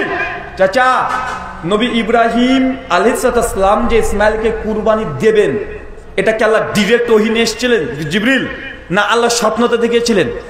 এটা স্বপ্নতে দেখিয়েছিলেন। সূরা সাফফাত আয়াত নম্বর 100 থেকে 107 পর্যন্ত বিস্তীর্ণ ঘটনা আছে। তার নবীদের স্বপ্ন এটা ওহী, যেটা দেখবে সেটা ঘটে। আল্লাহ নবী ঘুম থেকে উঠে তিনি চিন্তায় পড়ে গেলেন যে না, উহুদের যুদ্ধে আমরা পরাজয় হওয়ার সম্ভাবনা আছে। আল্লাহ নবী ফজরের জামাতে চলে গেলেন। সালাত শেষ, সাহাবীদেরকে নিয়ে বসে তিনি মিটিং করলেন। দেখো, এমন এমন স্বপ্ন দেখেছি, আশঙ্কা আছে তোমরা এই যুদ্ধে অধিকাংশ শহীদ হয়ে যাবে। তোমরা কি চাও? উহুদের যুদ্ধে কি তোমরা যেতে চাও? সাহাবীরা জজবা দেখে বলছে, ইয়া রাসূলুল্লাহ, আল্লাহ যেহেতু জিহাদকে ফরজ করে দিয়েছে, যে কোনো মূল্যে আপনি সামনে এগিয়ে যান, আমরা আছি, আমরা এই যুদ্ধে অংশগ্রহণ করব। আল্লাহ নবী তাদের জজবা দেখে তিনি আনন্দিত। তবে তিনি বুঝতে পারছেন এই যুদ্ধে মুসলিমদের ক্ষতি হয়ে যাবে, বড় ধরনের ক্ষতি হয়ে যাবে। আল্লাহ নবী তারপরে তিনি উহুদের প্রান্তে হাজার হাজার সাহাবীকে নিয়ে মাঠে প্রবেশ করেছেন। মাঠে প্রবেশ করে দেখছেন যে উহুদের যে পাহাড়, যে পর্বত, একদিক দিয়ে ঢোকার গেট আর একদিক দিয়ে বের হওয়ার গেট, মানে মাত্র দুটো গেট। একটা পেছন দিক দিয়ে ঢুকবেন, সামনের দিক দিয়ে বের হবেন, তৃতীয় কোনো গেট নেই। মানে একবার শত্রুপক্ষ যদি পেছন দিক থেকে ঢুকে পড়ে, তা মুসলিম বাহিনীকে একদম শেষ করে দিতে পারবে। আল্লাহ দেখেই এই উহুদের প্রান্তকে নিয়ে তিনি পরিকল্পনা করছেন, রণকৌশল চেঞ্জ করছেন যে কিভাবে রক্ষা পাওয়া যায় সাহাবীদেরকে। আল্লাহর নবী মাঠে প্রবেশ করার সঙ্গে সঙ্গে আব্দুল্লাহ বিন জুবায়ের, বিখ্যাত একজন সাহাবী, তীরন্দাজ সাহাবী, মানে এত সুন্দর তীর নিক্ষেপ করতে পারতো, কখনো তার তীর লক্ষ্যভ্রষ্ট হয় নাই। আল্লাহ নবী আব্দুল্লাহ বিন জুবায়েরকে বললেন যে আব্দুল্লাহ বিন জুবায়ের, তোমার সঙ্গে 50 জন সাহাবীকে দিচ্ছি। চাচা কতজন? আরো জোরে, কতজন? 50 জন সাহাবীকে দিচ্ছি। তোমরা 50 জন সাহাবী মিলে ওই পাহাড়ের একদম উপরে উঠে পড়বে, আর সবাই গোল হয়ে তীর নিয়ে রেডি থাকবে। যখনই কাফেররা মাঠে প্রবেশ করবে, যুদ্ধ শুরু হয়ে যাবে, উপর থেকে তোমরা তীর নিক্ষেপ করবে কাফেরদের বিরুদ্ধে। আল্লাহ নবী পজিশন দিয়ে দিলেন। দেওয়ার পরে আল্লাহ নবী সাহাবীদের উদ্দেশ্য করে বলছেন, সহিহ বুখারী 3039 নম্বর হাদিস, যে শোনো, নিচে যদি দেখো যে মুসলমানরা যুদ্ধে জিতে গেছে, বিজয় অর্জন করে ফেলেছে, তারা আনন্দ করছে, উল্লাস করছে, যতক্ষণ আমি নবী মুহাম্মদ তোমাদের আদেশ না করছি, ওই পাহাড় থেকে কেউ নিচে নামবে না। কথা বুঝতে পারলেন? এটা রাসূলের কমেন্ট। আল্লাহ তারপরে শোনো, যদি দেখো মুসলমানরা হেরে গেছে, তোমাদের ভাই নিচে মার খাচ্ছে, রক্তাক্ত অবস্থায় শহীদ হয়ে গেছে, আকাশ থেকে চিল এসে তোমাদের শরীর থেকে তোমাদের মাংসকে তুলে তুলে নিয়ে চলে যাচ্ছে, তারপর আমি নবী যতক্ষণ আদেশ না করব, কেউ পাহাড় থেকে নিচে নামবে না। চাচা, কার আদেশ? আল্লাহ নবীর আদেশ। সাহাবীদেরকে করে দিয়েছেন, নবী পরিকল্পনা নিচ্ছেন কিভাবে ওদের যুদ্ধকে বিজয় লাভ করা যায়, কারণ আগেই তিনি স্বপ্ন দেখে নিয়েছেন। এই কথা চাচা আমির হামজা চাচাকে বলছে, চাচা আপনি ওই জায়গাতে এইভাবে আপনি তরবারি নিয়ে থাকবেন। সাইদ বিন মুসাইবকে একটা পজিশন দিয়ে দিয়েছে, আলী বিন আবি তালেবকে একটা পজিশন দিয়েছে। সাইদ বিন মুসাইবকে বলছে তুমি কালেমার পতাকা ধরে থাকবে, যখনই কাফেররা প্রবেশ করবে, তা যখন তাদের পতাকা উত্তোলন করবে, তুমিও আমাদের কালেমার পতাকা উত্তোলন করে দিবে, যেন মানুষ বুঝতে পারে যে আমরা এখন যুদ্ধে অংশগ্রহণ করছি। আল্লাহ নবী চতুর্দিক থেকে রণকৌশল, যুদ্ধের সাজসজ্জা সজ্জিত করে দিয়েছে, একদম 100% প্রস্তুতি। উহুদের মাঠে কিছুক্ষণ পরেই পেছন দিক থেকে কাফের বাহিনী আসছে, কুরাইশ সব একসঙ্গে চলে আসছে। 3000 উট, 1000 ঘোড়া, প্রায় 4 থেকে 5000 সৈন্য নিয়ে অস্ত্রের সজ্জায় সজ্জিত হয়ে চলে আসছে। তাদের সঙ্গে আছে আবু সুফিয়ান, আর যুদ্ধের নেতৃত্ব দিচ্ছেন খালিদ বিন ওয়ালিদ। কি নাম বললাম? নামটা মনে পড়ছে? কে বলেন তো খালিদ বিন ওয়ালিদ? এখনো মুসলমান হয়নি, কাফের আছে এখনো ইসলাম গ্রহণ করেনি, এখনো কাফের। ওদের যুদ্ধমন্ত খালিদ বিন ওয়ালিদ কাফের। খালিদ বিন ওয়ালিদের একটা নাম, একটা বৈশিষ্ট্য কি জানেন? আল্লাহ তার নাম দিয়েছেন সাইফুল্লাহ, বাংলা মানে আল্লাহ তরবারি। কেন জানেন? কারণ খালিদ বিন ওয়ালিদ যে যুদ্ধে অংশগ্রহণ করেছে, যে যুদ্ধে গিয়েছে, সে যুদ্ধে খালিদ বিন ওয়ালিদ বিজয় লাভ করেছে। জীবনে ইতিহাস নেই যে খালিদ বিন ওয়ালিদ যুদ্ধে হেরে গেছে, এর কোনো ইতিহাস নেই। যখন কাফের অবস্থায় ছিল, মুসলমানদের বিরুদ্ধে যুদ্ধ, মুসলমানরা হেরে গেছে, খালিদ জিতে গেছে। যখন মুসলিম হয়ে গেলেন, মুসলমানের পক্ষে কাফেরদের বিরুদ্ধে যুদ্ধ করেছে, তার মুসলমানরা জিতে গেছে, কাফেররা হেরে গেছে। এত বড় একজন যোদ্ধা, তীক্ষ্ণ ব্রেন, অনেক বেশি তিনি যুদ্ধের পরিকল্পনা জানতেন। তবে অবাক হবেন কি জানেন? খালিদ বিন ওয়ালিদ এত যুদ্ধ করেছে, জাবের বিন আব্দুল্লাহ বলছেন, খালিদ যখন মৃত্যুবরণ করলেন, আমি যখন গোসল দিতে গেলাম, সেই সময় দেখছি যে খালিদ বিন ওয়ালিদের শরীরের এমন কোন জায়গা নেই যে তীরের আঘাত নেই, শরীরে তীর দিয়ে ঝাঁঝরা করে দিয়েছে। তারপরে তিনি যুদ্ধের মাঠে গিয়ে মৃত্যুবরণ করেনি। কেন বলেন তো? কেন? আল্লাহ যে বলেছে আল্লাহ তরবারি, মানে আল্লাহ তরবারি যদি কাফেরদের কাছে মৃত্যুবরণ করে, তা আল্লাহ তরবারির পরাজয় হলো না? এই জন্য আল্লাহ যুদ্ধের ময়দানে খালিদ বিন ওয়ালিদকে শহীদ করেন নাই, বরং নরমাল ভাবে বিছানাতে তিনি শাহীদ মৃত্যুবরণ করেছেন। কেন? আল্লাহ তরবারিকে কেউ দুনিয়া পরাস্ত করতে পারবে না। খালিদ বিন ওয়ালিদ এখনো কাফের, একদম মাঠে ওদের প্রান্তে দুর্বল গতিতে ঢুকে পড়েছে। তারা পতাকা তুলে দিয়েছে, মুসলমানদের পতাকা তুলে দিয়েছে, তুমুল লড়াই, মর্মান্তিক লড়াই চলছে। মুসলমানরা তারপরে ঝাঁপিয়ে পড়েছে কাফেরদের উপরে, কাফেররা তারা তরবারি চালাচ্ছে, তীর নিক্ষেপ করছে। উপর থেকে 50 জন সাহাবী তারা অতর্কিত ভাবে উপর থেকে তারা তীর নিক্ষেপ করতে শুরু করে দিয়েছে। কাফেররা কয়েক ঘন্টা মর্মান্তিক লড়াই করে ওদের মাঠকে ত্যাগ করে একদম দুর্বল গতিতে ওদের মাঠ ছেড়ে দিয়ে তারা অনেকটা দূরে পালিয়ে গেছে। একজন কাফের আর ওদের প্রান্তে নাই, মাত্র কয়েক ঘন্টা যুদ্ধ, তাদের গনিমতের সম্পত্তি ফেলে থুয়ে তারা ওহুদের মাঠকে ত্যাগ করে দিয়ে তারা পালাচ্ছে। যুদ্ধে হেরে গেছে কাফেররা, যখন পালিয়ে গেছে মুসলমানরা আনন্দিত, উল্লাসিত, কালিমা পতাকা উড্ডীন করে ফেলেছে, তাকবীরের ধ্বনি দিচ্ছে, সাহাবীরা একে অপরের সঙ্গে কোলাকুলি করছে, একে অপরের গনিমতের মাল নিয়ে তারা চিৎকার মারছে, গনিমত গনিমত, আমরা বিজয় লাভ করেছি। আনন্দিত উল্লাসিত, চতুর্দিকে একদম হাস্যোজ্জ্বল পরিবেশ উহুদের মাঠ। যেমন ভাবে আজকে আপনারা বাংলাদেশিরা আনন্দিত উল্লাসিত, অনেকটা এমনই আপনারা আনন্দিত না? কেন বলেন তো? জি, কেউ একজন পালিয়েছে, কেউ পালিয়েছে, এই জন্য আনন্দিত। মনে করছেন বিজয় চলে এসেছে, স্বাধীনতা অর্জন করে ফেলেছেন, বিজয়ের স্বাদ আপনি আস্বাদন করছেন। ঠিক কাফেররা যখন উহুদের মাঠ ত্যাগ করে পালিয়ে গেছে, সাহাবীরা আনন্দিত হয়েছিল, তারা উল্লাসিত, তারাও পতাকা তুলে দিয়েছে, তারা গনিমত নিয়ে ব্যস্ত, গনিমত গনিমত করে ছটফট করছে। বাংলাদেশের মুসলমান মনে পড়ছে 5 তারিখ, জি জি, সাহেবরা যখন গনিমত নিয়ে তারা ছোটাছুটি করছিল, আপনারাও 5 তারিখে দুপুর 2টার দিকে দখল করে আপনারা গনিমত নিতে শুরু করেছিলেন, মনে পড়ছে না? আরে বাঙালি তো মাছ মুরগি কিছু বাদ দেয় না, যা পেয়েছে সব নিয়ে নিয়েছে, যেটা পায়ের পরে পা তুলে টানছে, বাঙালি গনিমত মনে করছে। আরে ওগুলো নিয়ে নিয়েছিস ভালো কথা, ওইগুলো নিয়ে কি দরকার ছিল ভেতরের বাইরের? আপনার নিয়েছেন না ভাইজান? আশ্চর্য, সাহাবীরাও এমন ভাবে আনন্দিত উল্লাসিত হয়েছিল, তারা মনে করছিল বিজয় চলে এসেছে। তাই মনে রাখেন, বিজয় কিছুই হয় নাই, যা এখন আপনি দেখছেন তাহলে 50% কাজ হয়েছে, এখনো 50% কাজ এখনো বাকি আছে।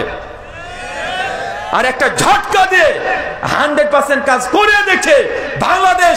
যেই জন্য বাংলাদেশ হয়েছে, ওই বাংলাদেশকে ইসলামের কালেমা যতক্ষণ না উঠছে ততক্ষণ বিজয়ের কিছুই হয় নাই। কেন বাংলাদেশ বাংলাদেশ হয়েছে? কেন ভারত থেকে বাংলাদেশ আলাদা হয়েছে? কারণ হচ্ছে এটাই যে বাংলাদেশ মুসলমান আলাদা রাষ্ট্র নিয়েছে, তাদেরকে আলাদা রাষ্ট্র দেওয়া হয়েছে ইসলাম পালন করার জন্য, কোন তন্ত্র মন্ত্র প্রতিষ্ঠা করার জন্য নয়, ইসলাম কায়েম করার জন্য। রাষ্ট্রে ইসলাম থাকবে, এই জন্য বাংলাদেশ হয়েছে। 70 বছর হয়ে গেছে, এখনো বাংলাদেশকে ইসলামী রাষ্ট্র করা হয় নাই, করতে পারেন নাই। আপনারা বাংলাদেশিরা এখন বলতে ফেলিওর, এখনো ফেলিওর। আপনারা আমাদেরকে দুর্বল করে দিয়ে আপনারা চলে এসেছেন, আলাদা জায়গায় আছেন, সুখে আছেন, শান্তিতে আছেন। 90% মুসলিম দেশ, কিন্তু এখন ইসলাম প্রতিষ্ঠা হয় নাই। সব জায়গাতে দুর্বল করে দিয়েছেন। যদি বাংলাদেশের 17 কোটি মুসলমান, পাকিস্তানের 20 কোটি মুসলমান, ভারতের 37 কোটি মুসলমান যদি এক জায়গায় থাকতো, কমপক্ষে 75 থেকে 80 কোটি মুসলমান যদি এক জায়গাতে থাকতো, পৃথিবীর কোন শত্রু মুসলমানদের দিকে উঁচু করে তা কোনো সাহস বন্ধ পেত না। আপনারা দুর্বল করে দিয়েছেন, নিজেরা দুর্বল, পাকিস্তানিরা দুর্বল, মুসলমান দুর্বল, ভারতে মুসলমান দুর্বল, সব জায়গাতে মুসলমানরা আজকে দুর্বল। কেন হয়েছেন ভাগ? কেন হয়েছেন? কেন দুর্বল করে দিলেন? যদি এক জায়গায় থাকতেন, ওরা বিশ্বে মুসলমানকে দেখে মানুষ ভয় পেত, একটা উঁচু গলার কথা বলতো না। কিন্তু ভাগ হয়েছেন, আলহামদুলিল্লাহ। কিয়ামতের মাঠে আল্লাহকে বলতে পারতেন, আল্লাহ ভাগ করেছি, অন্তত 1 কাঠা জমির উপরেও ইসলামকে কায়েম করে রেখেছি। সেই 1 কাঠা এখন তো ইসলাম কায়েম হয় নাই, মানে আপনারা এখনো আপনারা অপরাধী, এখন অপরাধী। দুর্বল হয়ে গেছে মুসলমান। বাররে সাগির, এই উপমহাদেশে মুসলমান আজকে কি দুর্বল। অথচ সংখ্যায় মুসলমান কম নয়, কম নয়। এখন আনন্দ করছেন, এখন উল্লাসিত। সে 5 তারিখ আমি সেই সময় ছিলাম মালয়েশিয়াতে, একটা প্রোগ্রামে গিয়েছিলাম। তো 2 তারিখে ডক্টর জাকির নায়েকের সঙ্গে আমার সাক্ষাৎ হয়েছিল, কথা হয়েছিল দীর্ঘক্ষণ। আর 3 তারিখে বাংলাদেশের বিখ্যাত আলোচক মাওলানা মিজানুর রহমান আজহারি হাফেজাউল্লাহ, তার সঙ্গে মালয়েশিয়াতে সাক্ষাৎ হয়েছিল।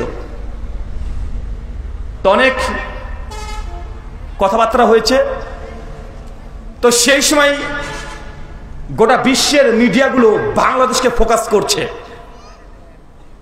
হঠাৎ করে কি যেন বাংলাদেশে ঘটে গেল, শান্ত পরিবেশ, হঠাৎ করে জোয়ার চলে এসেছে, ঢাকাকে দখল করে নিচ্ছে, রংপুরে রাস্তা ঘেরাও, গোটা বাংলাদেশ উত্তপ্ত। গোটা বিশ্বের মিডিয়া বাংলাদেশের দিকে হাঁ করে ফোকাস করে তাকাচ্ছে। যুবক তরুণরা ঢাকাকে দখল করে নিচ্ছে। 10 দফা, 8 দফা, 7 দফা, লাস্টে বলছে 1 দফা। মনে পড়ছে না? আরে বলছে 6 তারিখে আমরা ঢাকাতে যাব, 6 তারিখ ঘোষণা হয়ে গেছে। কি জানি হঠাৎ করে সিদ্ধান্ত রাতারাতি ফেসবুকে লাইভ এসে বলছে 6 তারিখ না 5 তারিখে ঢাকাতে যেতে হবে। সবাই গাড়ি নিয়ে লাখ লাখ মানুষ বেরিয়ে পড়েছে না ভাইজান? আমি মনে মনে তখন ওখান থেকে ভাবছি মালয়েশিয়াতে যে বাংলাদেশিদেরকে তো আমি ভালোভাবে চিনি, আরে আমিও বাঙালি, তার খাতা এসেছে তাই নচেত আমার ভাষা আপনার ভাষা এক, আমার রুচি আপনার রুচি এক, আপনার চিন্তাধারা আমার চিন্তাধারা এক, আপনাদেরকে আমি ভালো করে চিনি। আর এই মজলিসে যতজন শ্রোতা এসেছেন, আমি এটা হলফ করে বলতে পারি, আপনি বাংলাদেশকে যতটা না চেনেন তার চাইতে আমি একটু হলেও বেশি বাংলাদেশকে চিনি। বাংলাদেশের 64টা জেলা, 524টা থানা, আপনি কটা থানাতে গিয়েছেন, কটা জেলাতে ভ্রমণ করেছেন? একটা জেলা হলেও আপনার চাইতে আমি বেশি গেছি কি যাই নাই? আজকে আপনাদের এখানে, কাল যাবো কুষ্টিয়া, তারপর যশোর, গোটা বাংলাদেশ আমরা ঘুরে বেড়াচ্ছি। এই যুবকদের তরুণদেরকে, এটা নারী নক্ষত্র, সব জানি। আমি অবাক যে কি ব্যাপার, এই যুবকরা তো রাজনীতি বুঝে না, এরা অর্থনীতি বুঝে না, রাষ্ট্র বুঝে না, এরা কিছুই বুঝে না। এরা শুধু জাস্ট বুঝে কিভাবে গার্লফ্রেন্ডকে পটাতে হবে, কিভাবে পাবজি খেলতে হবে, বাপের পকেট থেকে 1000 টাকা কেউ বের করতে হবে, মোবাইলে ডাটা মেরে পাবজি গেম খেলবে, ফ্রি ফায়ার গেম খেলবে, গার্লফ্রেন্ডের পেছনে সময় ব্যয় করবে, সারা রাত ভোর শুধু মেসেঞ্জারে মেসেজ করবে, টিকটক করবে, রিলস দেখবে। এই যুবক তো তারা, একে সবাইকে চিনি। হঠাৎ করে একে কে খুঁচিয়ে দিল যে তারা গোটা বাংলাদেশের মানচিত্রকে পরিবর্তন করবে চিন্তা করছে? চিন্তা করে অনেকগুলো কারণ পেয়েছি। তবে একটা কারণ ফেলে দেওয়ার নয়, অনেকগুলো কারণের একটা কারণ। আপনারা অনেকে অস্বীকার করতে পারেন, কিন্তু একটা কারণ বলি। আপনাদের উনার একটা ভুল সিদ্ধান্ত ছিল কি জানেন? 7 থেকে 10 দিন বাংলাদেশে ইন্টারনেট বন্ধ রেখে দেওয়া। বাংলাদেশে ইন্টারনেট বন্ধ রেখে দেওয়া এটা সবচেয়ে অনেক বড় মানুষকে রাস্তায় নামাতে বাধ্য করেছে। 10 দিন ইন্টারনেট যদি বন্ধ না হতো, রাস্তাতে তরুণ যুবকরা এত দ্রুত নামতো না। 10 দিন ইন্টারনেট নাই, মানুষ মনে করছে আদিম যুগে বাস করছি। আরে যারা 1 ঘন্টা নেট ছাড়া চলতে পারে না, যুবকরা তরুণরা 1 ঘন্টা নেট ছাড়া চলতে পারে না। 1 ঘন্টা পর পর গার্লফ্রেন্ডকে মেসেজ দেয়, ভিডিও কলে চ্যাট করে। 10 দিন ধরে গার্লফ্রেন্ডের সঙ্গে দেখা নাই, কথা নাই। এদের মাথা এমনি গরম হয়ে গেছে। ওদের তোরা ক্ষমতায় কে থাকবি থাক, কে রাজত্ব করবি কর, সুইস ব্যাংকে কত টাকা তুই জমা করবি তোদের ব্যাপার। আরে আমি যে 700 টাকা দিয়ে নেট ব্যালেন্স মেরেছি, গার্লফ্রেন্ডের সঙ্গে কথা বলতে পারছে না, মানে এই দেখো এই রাগ, এর আগে অনেক যোগরা হয়ে পড়েছে। বলেন তো এই মডার্ন যুগে কেউ নেট বন্ধ করে? মানে কোন পাগলে বন্ধ করে? সবচেয়ে বড় ভুল এই জায়গাতে হয়েছে। যদি না করতো এত দ্রুত বাংলাদেশে পরিবর্তন আসতো না। কারণ মানুষ 3 বছর থেকে শুরু করে 103 বছরের মতো সবাইকে এই 10 দিনে জাহান্নাম রেখে ছেড়ে দিয়েছে। 3 বছরের ছেলে, ওর রাগ, ওরও রাগ কেন জানেন? ও ভাত খেতে পারে না কার্টুন না দেখলে। ওর মা ভাত খাওয়াতে যাচ্ছে, কার্টুন চলে না, রিলস চলে না, টিকটক চলে না। ছেলে মানে কাটাকাটি শুরু করে দিয়েছে। মার ওরা কি গো, কি হয়েছে? 4-5 দিন থেকে ইন্টারনেট নাই কোনো গো, ছেলে আমার খাচ্ছে না। স্বামী বলছে যে বন্ধ করে রেখেছে নেট। কে রেখেছে গো? ও রেখেছে। তোর কিছু বলি রে। বউ শুনেছে যে না ছেলেরা সব ঢাকা ঘেরাও করছে। বউ বলছে তুমি এখানে বাড়িতে বসে কি করছে? ছেলে আমার খায় না, তুমিও যাও। 3 বছর থেকে 103 বছর সবাইকে খুঁজে দিয়েছে না ভাইজান? দীর্ঘ 16 বছর কি হয়েছে? এই রাজনৈতিক বিশ্লেষণ আমি করব না, এটা আপনাদের নিজেদের ব্যাপার। টিকা টিপ্পনী আপনি করবেন। 10 দিনে মানুষকে যে কষ্ট দেওয়া হয়েছে, মানুষ যে কষ্ট পেয়েছে, এই 10 দিনের স্রোতে ভাসতে ভাসতে উঠতে উঠতে চলে গেছে। আর আপনারা আমাদেরকে যতই গালি দেন ভাই, যতই খারাপ বলেন, আমরা হচ্ছে উদার। আপনারা যা তাড়িয়ে দিবেন আমরা সেটাকে নিয়ে নিব। 20 বছর আগে তাসলিমাকে পাঠিয়েছিলেন, রানীর মতো করে রেখে দিয়েছি। একদম রানীর মতো আরাম ইয়াসে জীবনযাপন করছে, করছে না? করছে। মানে আপনাদের যা প্রয়োজন নেই সব আমাদেরকে দিয়ে দেন, সবগুলো নিয়ে নিব। পচা টচা যা আছে সব আমরা নিয়ে নিব। আপনার তাড়িয়ে দেন না, শুধু আপনার যা দরকার নাই শুধু বলবেন, আমরা সেটাকে সংরক্ষণ করে রেখে দেবো, একদম বুক সেলফের মধ্যে তুলে রেখে দেবো। নিয়েছি না? তাই চিন্তা করবেন না, অত টেনশন করিয়েন না। এই 10 দিনে মানুষকে যে কষ্ট দিয়েছে, কষ্টেই অনেক বড় কাজ হয়েছে। মাকারু মাকার আল্লাহু আল্লাহু খায়রুল মাকিরিন। আল্লাহ বলছেন তারাও চক্রান্ত করেছিল, আল্লাহ কৌশল করেছিল। আল্লাহর কৌশল তাদের চাইতে অনেক বেশি আল্লাহ কৌশলী। সূরা আল ইমরান আয়াত 54। ওই যদি নেট বন্ধ না হতো, এই তৃণমূল পর্যায়ে মানুষের রাগ উঠতো না। ওই 2-4 জন শুধু কৌট আন্দোলনই করতো না ভাইজান। 2-4 জন যারা চাকরি পায় না, শিক্ষিত মহলে এই আন্দোলনটা হতো। মাঠ ঘাটে রাস্তার মানুষগুলো নামতো না, কিন্তু তারা কৌশল করেছিল নেট বন্ধ করে দাও, দেশে কি হবে, দেশে কি হচ্ছে কেউ যেন বুঝতে না পারে। অথচ এই বন্ধ করাটাই শেষ সবলটা পেয়ে গেছে। চলেন উহুদের যুদ্ধ, সেই মাঠ কাফেররা পালিয়ে চলে গেছে অনেকটা দূর, একদম মাঠ শুধু মাত্র মুসলমানদের দখলে। মুসলমানের পতাকা তুলে দিয়েছে, তাকবীরের ধ্বনি দিচ্ছে, আনন্দিত উল্লাসিত। খালিদ বিন ওয়ালিদ চলে যাচ্ছেন, অনেকটা দূরে চলে গেছেন। চিন্তা করছেন যে হেরে গেলাম, কেন হারলাম, কারণ কি? কারণ খালিদ বিন ওয়ালিদ তো হেরে যাওয়ার মানুষ না, অনেক বড় যোদ্ধা। চিন্তা করছে কেন হেরে গেলাম। ওই পাহাড়ের দিকে তাকাচ্ছে এইভাবে, দেখছে পাহাড়ের উপরে 50 জন ব্যক্তি তীর নিয়ে আছে। খালিদ বিন ওয়ালিদ বুঝে নিলেন যে ওই ওপর থেকে যারা দাঁড়িয়েছিল ওদের তীর কাফেররা বুঝতেই পারেনি কোন দিক থেকে আসছে। ওই 50 জন দূর থেকে উঁচু থেকে তীর মেরেছে, কিন্তু কাফেররা বুঝতে পারেনি, লক্ষ্যই করতে পারেনি। বুঝে নিলেন যে তাদের জন্য আমাদের পরাজয়টা ঘটেছে। খালিদ বিন ওয়ালিদ সৈন্য সমর্থনে ছুটছে, পালিয়ে চলে যাচ্ছে। আর এই দিকে মুসলমান গনিমত করাতে ব্যস্ত হয়ে গেছে, গনিমত করাচ্ছে। পেছনকার গেট থেকে গনিমত করাতে করাতে করাতে একদম সামনে চলে এসেছে। সামনের গেট পর্যন্ত পেছন ফাঁকা, পুরো পেছন ফাঁকা। ওই পর্বতের মধ্যে 50 জন ছিল। চাচা কয়জন? 50 জন। 50 জনের মধ্যে অধিকাংশ সাহাবী তারা পাহাড় থেকে দুর্বল গতির নামতে শুরু করেছে। চলো, জিতে গেছি, জিতে গেছি, গনিমত গনিমত চিৎকার মারছে, নামতে শুরু করেছে। আব্দুল্লাহ বিন জুবাইর বলছে, খবরদার, কেউ নিচে নামবে না। আল্লাহ রাসূল এখন আদেশ করে নাই, এখনো খবর পাঠায় নাই, খবরদার কেউ তোমরা নিচে নেমো না। অধিকাংশ সাহাবী বলছে, যুদ্ধে তো জিতে গেছি, বিজয় লাভ করেছি। আরে ভাইরা দেখো, গনিমত কুড়াচ্ছে, সম্পত্তি নিয়ে নিচ্ছে, দেখো কাফেররা পালিয়ে যাচ্ছে, ওরা তো নেই, তো আমরা থেকে কি করব, চল আমরা চলে যাই। অধিকাংশ সাহাবী তার নেমে চলে এসেছে পাহাড় থেকে নিচে, গনিমত গনিমত করে গনিমত কুড়াচ্ছে। খালিদ বিন ওয়ালিদ ছুটছে ঘোড়া নিয়ে, অনেকটা দূরে গিয়েছে, গিয়ে আবার চোখ পড়ে গেছে পাহাড়ে। দেখছে পাহাড়ের উপরে পুরোটাই ফাঁকা, কেউ নেই, 4-5 জন ঘোরাঘুরি করছে মাত্র। খালিদ বিন ওয়ালিদ বুঝতে পারলেন যে না, আর একটা চান্স আছে। সঙ্গে সঙ্গে খালিদ বিন ওয়ালিদ তাদের কাফের সৈন্যদেরকে, স্টপ, এখানে থেমে যাও, এখানে তাঁবু কাটো। সবাইকে নিয়ে খালিদ বিন ওয়ালিদ আবার মিটিং করছে, শোনো, মুসলমানদের উপর আমি আবার আক্রমণ করব। ওরা বলছে, আরে আক্রমণ করবো মানে, আমরা তো হেরে গেছি। খালিদ বিন ওয়ালিদ বলছে, ওই দেখো দেখো পাহাড়, যে 50 জন উপরে সাহাবীরা ছিল মুসলমান, তারা যেখান থেকে আমাদেরকে তীর নিক্ষেপ করেছে একজনও নাই।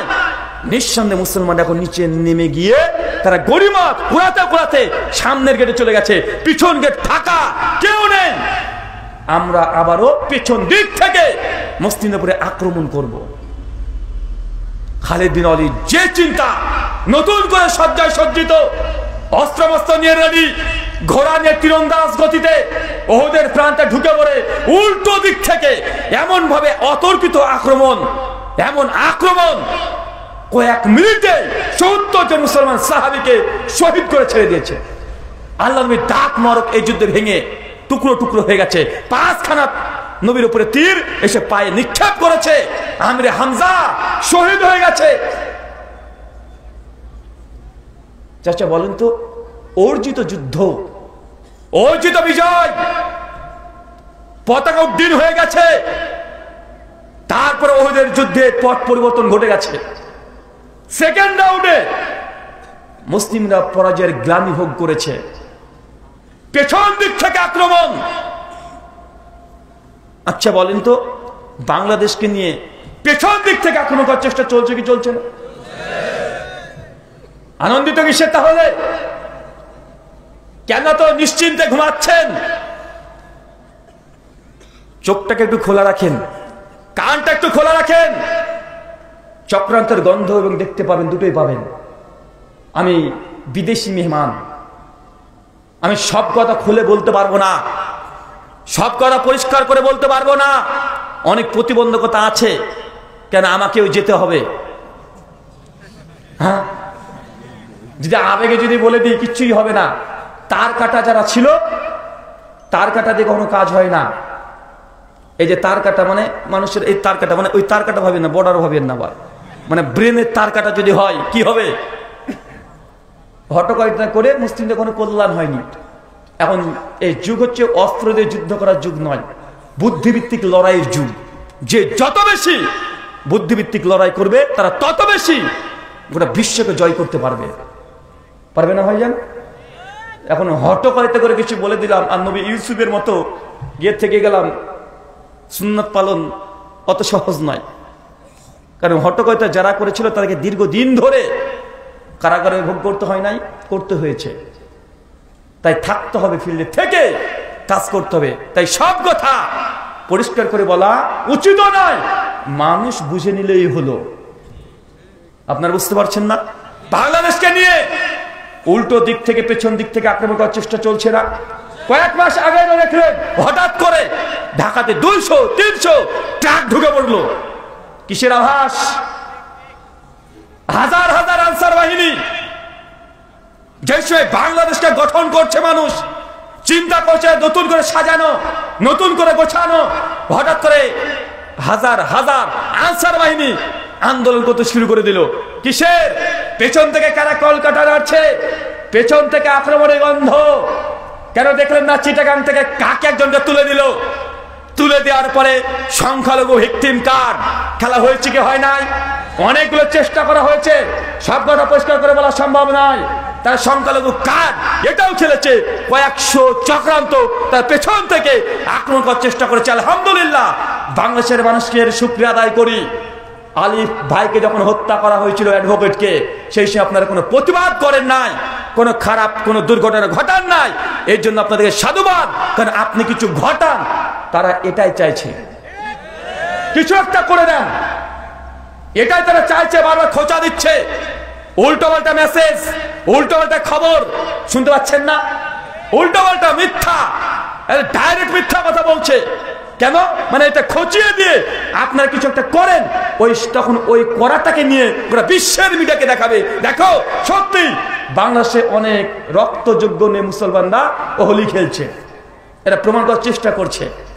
আপনারা আজ থেকে 130 দিন আগে যেরকম চিন্তা নিয়ে চলতেন, এখন একটা ফেসবুকে কমেন্ট করতে হলেও 10 বার ভাবতে হবে, 10 বার ভাবতে হবে একটা কমেন্ট করতে হলেও। সেন্সিটিভ সময়। মনে রাখবেন, বিজয় অনেক জাতি লাভ করেছে, বিজয় অনেক জাতি লাভ করেছে। বিজয়ী হওয়াটা বড় কথা নয়, বরং বিজয় এর পরে যে চ্যালেঞ্জ, বিজয়কে ধরে রাখা, এটা হচ্ছে বড় চ্যালেঞ্জ, এটাই বড় চ্যালেঞ্জ। বিজয় অনেক জাতি অর্জন করছে, রাখতে পারে নাই, রাতারাতি বিজয় হয়েছে, রাতারাতি ক্ষমতাকে নামিয়ে দিয়েছে। তাই বিজয় অর্জন করা এটা বড় সফলতা নয়, বিজয়ের পরে 5 বছর এই বই থেকে যাওয়া, এটা হচ্ছে বড় চ্যালেঞ্জ। আল্লাহ সুবহানাহু ওয়া তাআলা এই মানুষগুলোকে তুমি পরিপূর্ণভাবে বোঝার তৌফিক দান করে, সকলে বলি আমিন। সম্মানিত সুধী, উহুদের যুদ্ধের পেছন দিক থেকে আক্রমণ, এর ফলাফল কি? মুসলিম জাতি পরাজয়, 70 জন সাহাবীর মৃত্যু। এক একটা ঘটনা যদি বলতে শুরু করি অবাক হয়ে যাবেন। খালিদ বিন ওয়ালিদ যখন দেখছে পরে 50 জন সাহাবীরা দাঁড়িয়ে ছিল, ওরা 50 জন দলবদ্ধভাবে টার্গেট একটাই, এই যুদ্ধে মুহাম্মদ সাল্লাল্লাহু আলাইহি ওয়াসাল্লামকে দুনিয়া থেকে উড়িয়ে দিতে হবে, রাখা যাবে না। তারা টিম করে দলবদ্ধভাবে একদম ময়দানে ঢুকে পড়েছে। বারবার আল্লাহ নবীর দিকে নিক্ষেপ করছে তীর, আল্লাহ নবীকে তীর নিক্ষেপ করছে। আমিরে হামজা, আল্লাহ নবীর চাচা আল্লাহ সিংহ, ছুটে গিয়ে একাই 7-8 জন কাফেরের সঙ্গে লড়াই করছে। পেছন থেকে এসে তাকে বল্লম ঢুকিয়ে দিয়েছে, নাভির মধ্যে তিনি বল্লম নিয়ে তিনি পড়ে আছেন। আল্লাহ নবী দেখছেন তার চাচা মৃত্যুবরণ করেছে, মন ছটফট করছে। ওইদিকে দেখছে একজন সাহাবী মৃত্যুবরণ করেছে। নবী ছুটে যায় ওইখানে, জাবের বিন আব্দুল্লাহ পিতা মারা গেছে, নবী তার কাছে ছুটে যায়। দেখছো সাইব বিন মুসাইব তিনি মারা গেছে, তার কাছে ছুটে যাচ্ছে। হানজালা রাদিয়াল্লাহু আনহু মতো সাহাবী মারা গেছে, ছুটে বেড়াচ্ছে, কোথায় যাবে, কার কাছে যাবে? সাহাবীরা সব মৃত্যুবরণ করেছে, নবীর সামনে রক্তাক্ত অবস্থায় পড়েছে। আল্লাহ নবী আর স্থির থাকতে পারছে না, একবার ওদের প্রান্তে এদিক যায় ওই দিক যায়, ছুটে বেড়ায়, যে সাহাবীরা সব মৃত্যুবরণ করছে, নবী টিকতে পারছে না। চিন্তা করতে পারছেন, যেই নবী কিয়ামতের মাঠেও সমস্ত নবী যখন বলবে ইয়া নফসি ইয়া নফসি, আজ আমার কি হয়, উম্মতকে চিনতে পারবে না। সেই সময় আল্লাহর নবী এক কোণা থেকে শুধু চিৎকার দিয়ে কাঁদবে, ইয়া উম্মতি ইয়া উম্মতি, হে আমার উম্মত হে আমার উম্মত। আল্লাহ আমার উম্মতের কি হবে? সেই নবীর সামনে আজকে দুনিয়াতে রক্তাক্ত অবস্থায় সাহাবীরা পড়ে আছে, আল্লাহ স্থির থাকতে পারছেন না, বারবার ছুটে যায়। আল্লাহকে লক্ষ্য করে তীর নিক্ষেপ করছে। যখন ঢুকে পড়েছে ওদের মাঠে 50 জন একসঙ্গে, ছুটে গিয়ে 9 জন সাহাবী গোল হয়ে আল্লাহ নবীকে ঘিরে ফেলেছে, একদম চতুর্দিকে ঘিরে ফেলেছে। আল্লাহ নবী মিডিলে একদম দাঁড়িয়ে আছে, মাঝখানে দাঁড়িয়ে আছে, চতুর্দিকে সাহাবী, তীর নিক্ষেপ করছে। 7 জন একসাথে ছুটে গিয়ে কাফেরদের সঙ্গে লড়াই করেছে। কিছুক্ষণ লড়াই করার পরে 7 জনকে কাফেররা হত্যা করে দিয়েছে নবীর সামনে। আর কেউ নেই নবীর পাশে, মাত্র 2 জন, মাত্র 2 জন। আবু তালহা ইবনে উবাইদুল্লাহ, তার মানে বিখ্যাত একজন ব্যক্তি। আবু বকর রাদিয়াল্লাহু তাআলা বলছেন উহুদের যুদ্ধের অনেক দিন পরে, আরে উহুদ তো আবু তালহা ইবনে উবাইদুল্লাহরই। কেন জানেন? আবু তালহা ইবনে উবাইদুল্লাহ যুদ্ধের প্রথম থেকে শেষ পর্যন্ত নবীর সবসময় সামনে দাঁড়িয়ে, সবসময় সামনে, আর নবীকে পেছনে রেখেছে। কেন? তীর নিক্ষেপ করছে, তাদের সামনে দাঁড়িয়ে বুক পেতে দাঁড়িয়ে আছে। যখন আল্লাহ নবীকে টার্গেট করে কাফেররা তীর নিক্ষেপ করতে শুরু করেছে, আবু তালহা ইবনে উবাইদুল্লাহ ছুটে এসে আল্লাহ নবীর সামনে দাঁড়িয়ে বলছে, ইয়া রাসূলুল্লাহ, আপনি মাথা উঠাবেন না, অনুরোধ করছি মাথা উঠাবেন না, কাফেররা আপনাকে লক্ষ্য করে তীর মারছে। আল্লাহ নবী, আপনি মাথা উঠাবেন না, আমার বুককে আপনার বুক করে নেন, আপনি মাথা নিচু করে দেন, আমার থেকে একটু ছোট হয়ে আপনি নিচে বসেন। ইয়া রাসূলুল্লাহ, আপনি মাথা উঠাবেন না, আপনাকে তারা হত্যার পরিকল্পনা নিয়ে নিয়েছে। পরপর 50টা তীর নবীকে উদ্দেশ্য করে কাফেররা মেরেছিল। 39টা তীর আবু তালহা ইবনে উবাইদুল্লাহর পুরো শরীরে, বুকে, পেটে, পিঠে, হাতে, গলাতে, পুরো শরীরে তীর বিদ্ধ হয়ে গেছে। 39টা তীর। উহুদের যুদ্ধ ভয়ঙ্কর পরিস্থিতি পরিণতি। আল্লাহ নবী যখন দেখছেন যে না, এই যুদ্ধে টিকে থাকা সম্ভব নয়, সাইদ বিন মুসাইবের হাতে কালেমা, নবীকে যখন আঘাত করতেছে, সাইদ বিন মুসাইব দ্রুত গতিতে কাফেরদের মধ্যে প্রবেশ করেছে, একসঙ্গে 4-5 সঙ্গে লড়াই করছে। যখন তার হাতে কালেমার পতাকা, সহসা কাফেররা সেই হাতটাকে কেটে নিয়ে কালেমার পতাকা নিচে ফেলে দিয়েছে মুসলমানদের। আল্লাহ নবীর সঙ্গে সঙ্গে চিৎকার দেবো, আলী, কালেমার পতাকা তোমার হাতে যাক, তুমি ধরো। আলী বিন আবি তালিব ছুটে গিয়ে কালেমার পতাকা তুলে নিয়ে তিনি আবার চলে এসেছেন। আল্লাহ নবী বলছেন যে আলী, এই যুদ্ধে আর থাকা সম্ভব নয়, আমার সাহাবীরা চতুর্দিকে মৃত্যুবরণ করছে, চলো সবাইকে জানিয়ে দাও, উহুদের মাঠ ছেড়ে দাও, ছেড়ে দাও, আমরা উহুদে আর থাকবো না। শ্রেষ্ঠ মানুষ ওদের যুদ্ধ ত্যাগ করে চলে যাচ্ছে, পায়ে রক্ত বের হচ্ছে, 4খানা তীর নিক্ষেপ করেছে আল্লাহ নবীর পায়ে, দাঁতে পাথর মেরে দাঁতটাকে, দাঁত মোড়ককে ভেঙে দিয়েছে। নবী চলে আসছেন, সাহাবীদেরকে বলছেন, তোমাদের যাদের যাদের আত্মীয় স্বজন শহীদ হয়েছে তাদের লাশ নিয়ে তোমরা চলে আসো, দ্রুত গতিতে মাঠকে ত্যাগ করে দাও। সবাই তার নিকট আত্মীয়, কার মামাতো ভাই, কার আপন ছেলে, কার মেয়ে, কার চাচা, কার বন্ধু, সব একটা একটা করে লাশ নিচ্ছে আর কাঁধে করে নিয়ে তারা চলে যাচ্ছে। ওদের মাঠ ত্যাগ করছে সকলে একা একা। একটা লাশ দেখছে, কেউ চিনতে পারছে না, অপরিচিত। একজন সাহাবী বলছে, এই লাশটা কার? একজন বলছে, এটা কাফের, আমাদের দলে কেন? এটা কাফের, আমাদের দলে কি করছে?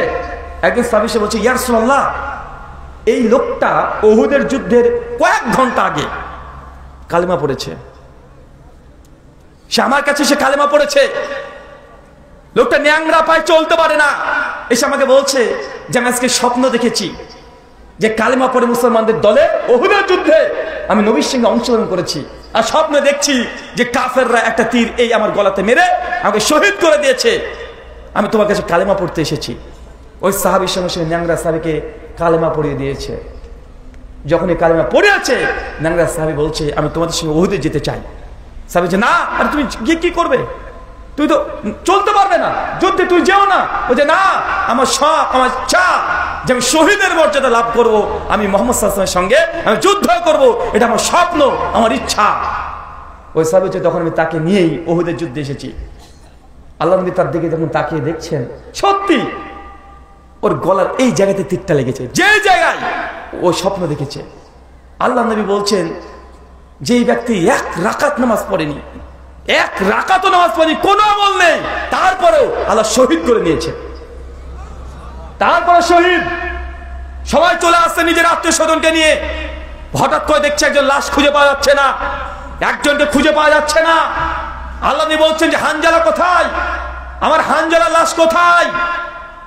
হানজালাকে জানেন? সেই মুসলিম 3008 নম্বর হাদিস। হানজালা রাদিয়াল্লাহু তাআলা আনহা বিয়ে করেছে, সদ্য বিয়ে করেছে, বাসর করেছে স্ত্রীর সঙ্গে। উষ্ণ মুহূর্ত, ভালোবাসার মুহূর্ত। একজন পুরুষের জন্য সবচেয়ে শ্রেষ্ঠ রাত দুনিয়াতে যদি কিছু হয়ে থাকে, বাসর রাত। বাসরে আছে, পেছন থেকে ডাকছে, হানজালা। নবী আমাদেরকে উহুদে যাওয়ার জন্য কথা বলেছেন, আদেশ করেছেন। হানজালা ওই অবস্থায় স্ত্রীকে ত্যাগ করে দিয়ে ছুটে তরবারি নিয়ে ওদের মাঠে চলে এসেছে, লড়াই করেছে, মৃত্যুবরণ করেছে, শহীদ হয়ে গেছে। কিন্তু তার লাশ খুঁজে পাওয়া যাচ্ছে না। ওদের প্রান্ত সবাই খুঁজে বেড়াচ্ছে হানজালা কোথায়, তার লাশ কোথায়। সবাই বলছে আমি তো দেখেছি হানজালাকে লড়াই করতে, ওই জায়গাতে লড়াই করছিল, কাফেরের সঙ্গে লড়াই করছিল। কই? একটু একজন সাহাবী বলছে ইয়া রাসূলুল্লাহ, ওই দেখেন হানজালার লাশ, ওই দেখেন হানজালা। দেখছে মাটি থেকে প্রায় 4 ফিট উপরে হানজালা রাদিয়াল্লাহু আনহু ভাসছে, শরীর থেকে টপ টপ করে পানি পড়ছে। আল্লাহ নবী তাকে বলছে সাহাবী আমার হানজালাকে ফেরেশতারা এসে গোসল দেওয়াচ্ছে। দেখো হানজালাকে ফেরেশতারা গোসল দেওয়াচ্ছে। পরবর্তী সময় জানা যায় হানজালা স্ত্রীর কাছ থেকে যে ওই দিন তার স্ত্রীর সঙ্গে মেলামেশা করে ফরজ গোসল করার সময়টাও দেয় নাই। নবী ডেকেছে, সঙ্গে সঙ্গে বেরিয়ে পড়েছে জজবা, ফেরেশতারা ওই মাঠে এই সাহাবীকে গোসল দিয়ে দিয়েছে।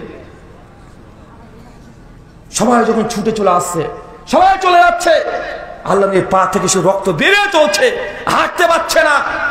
ফাতেমা রাদিয়াল্লাহু আনহা ছুটে এসে আল্লাহ নবীর পায়ে পানি দিয়ে সেগুলোকে পরিষ্কার করে দিচ্ছে। অনেক দূর চলে গেছে, যেতে যেতে যেতে যেতে ওদের প্রান্তের একটা উঁচু জায়গা পেয়েছে।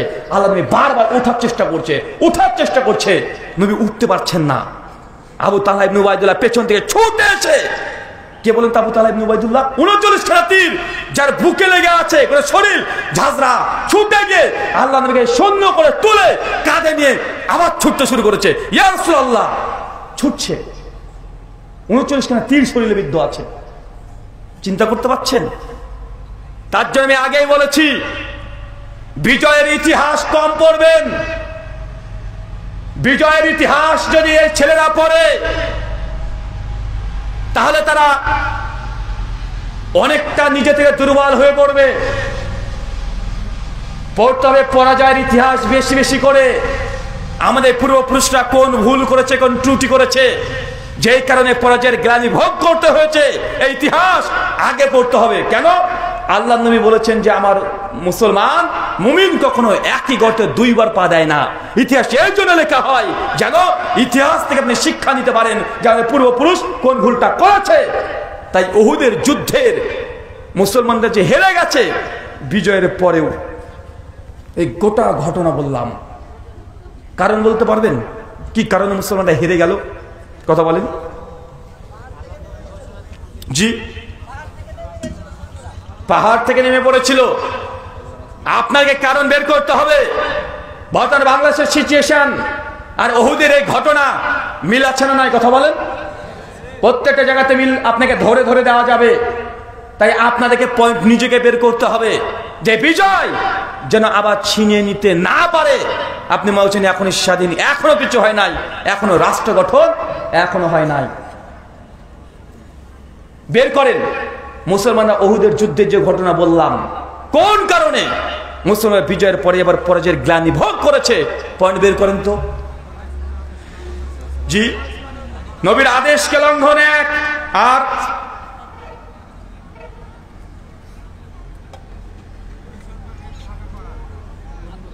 জি একই তো হলো রাসূলের আদর্শ লঙ্ঘন, রাসূলের আনুগত্য। গনিমত, 2 গনিমতের মানে দুনিয়ার লালসা। 3 বিজয়ের আগেই বিজয় উল্লাস করা। 4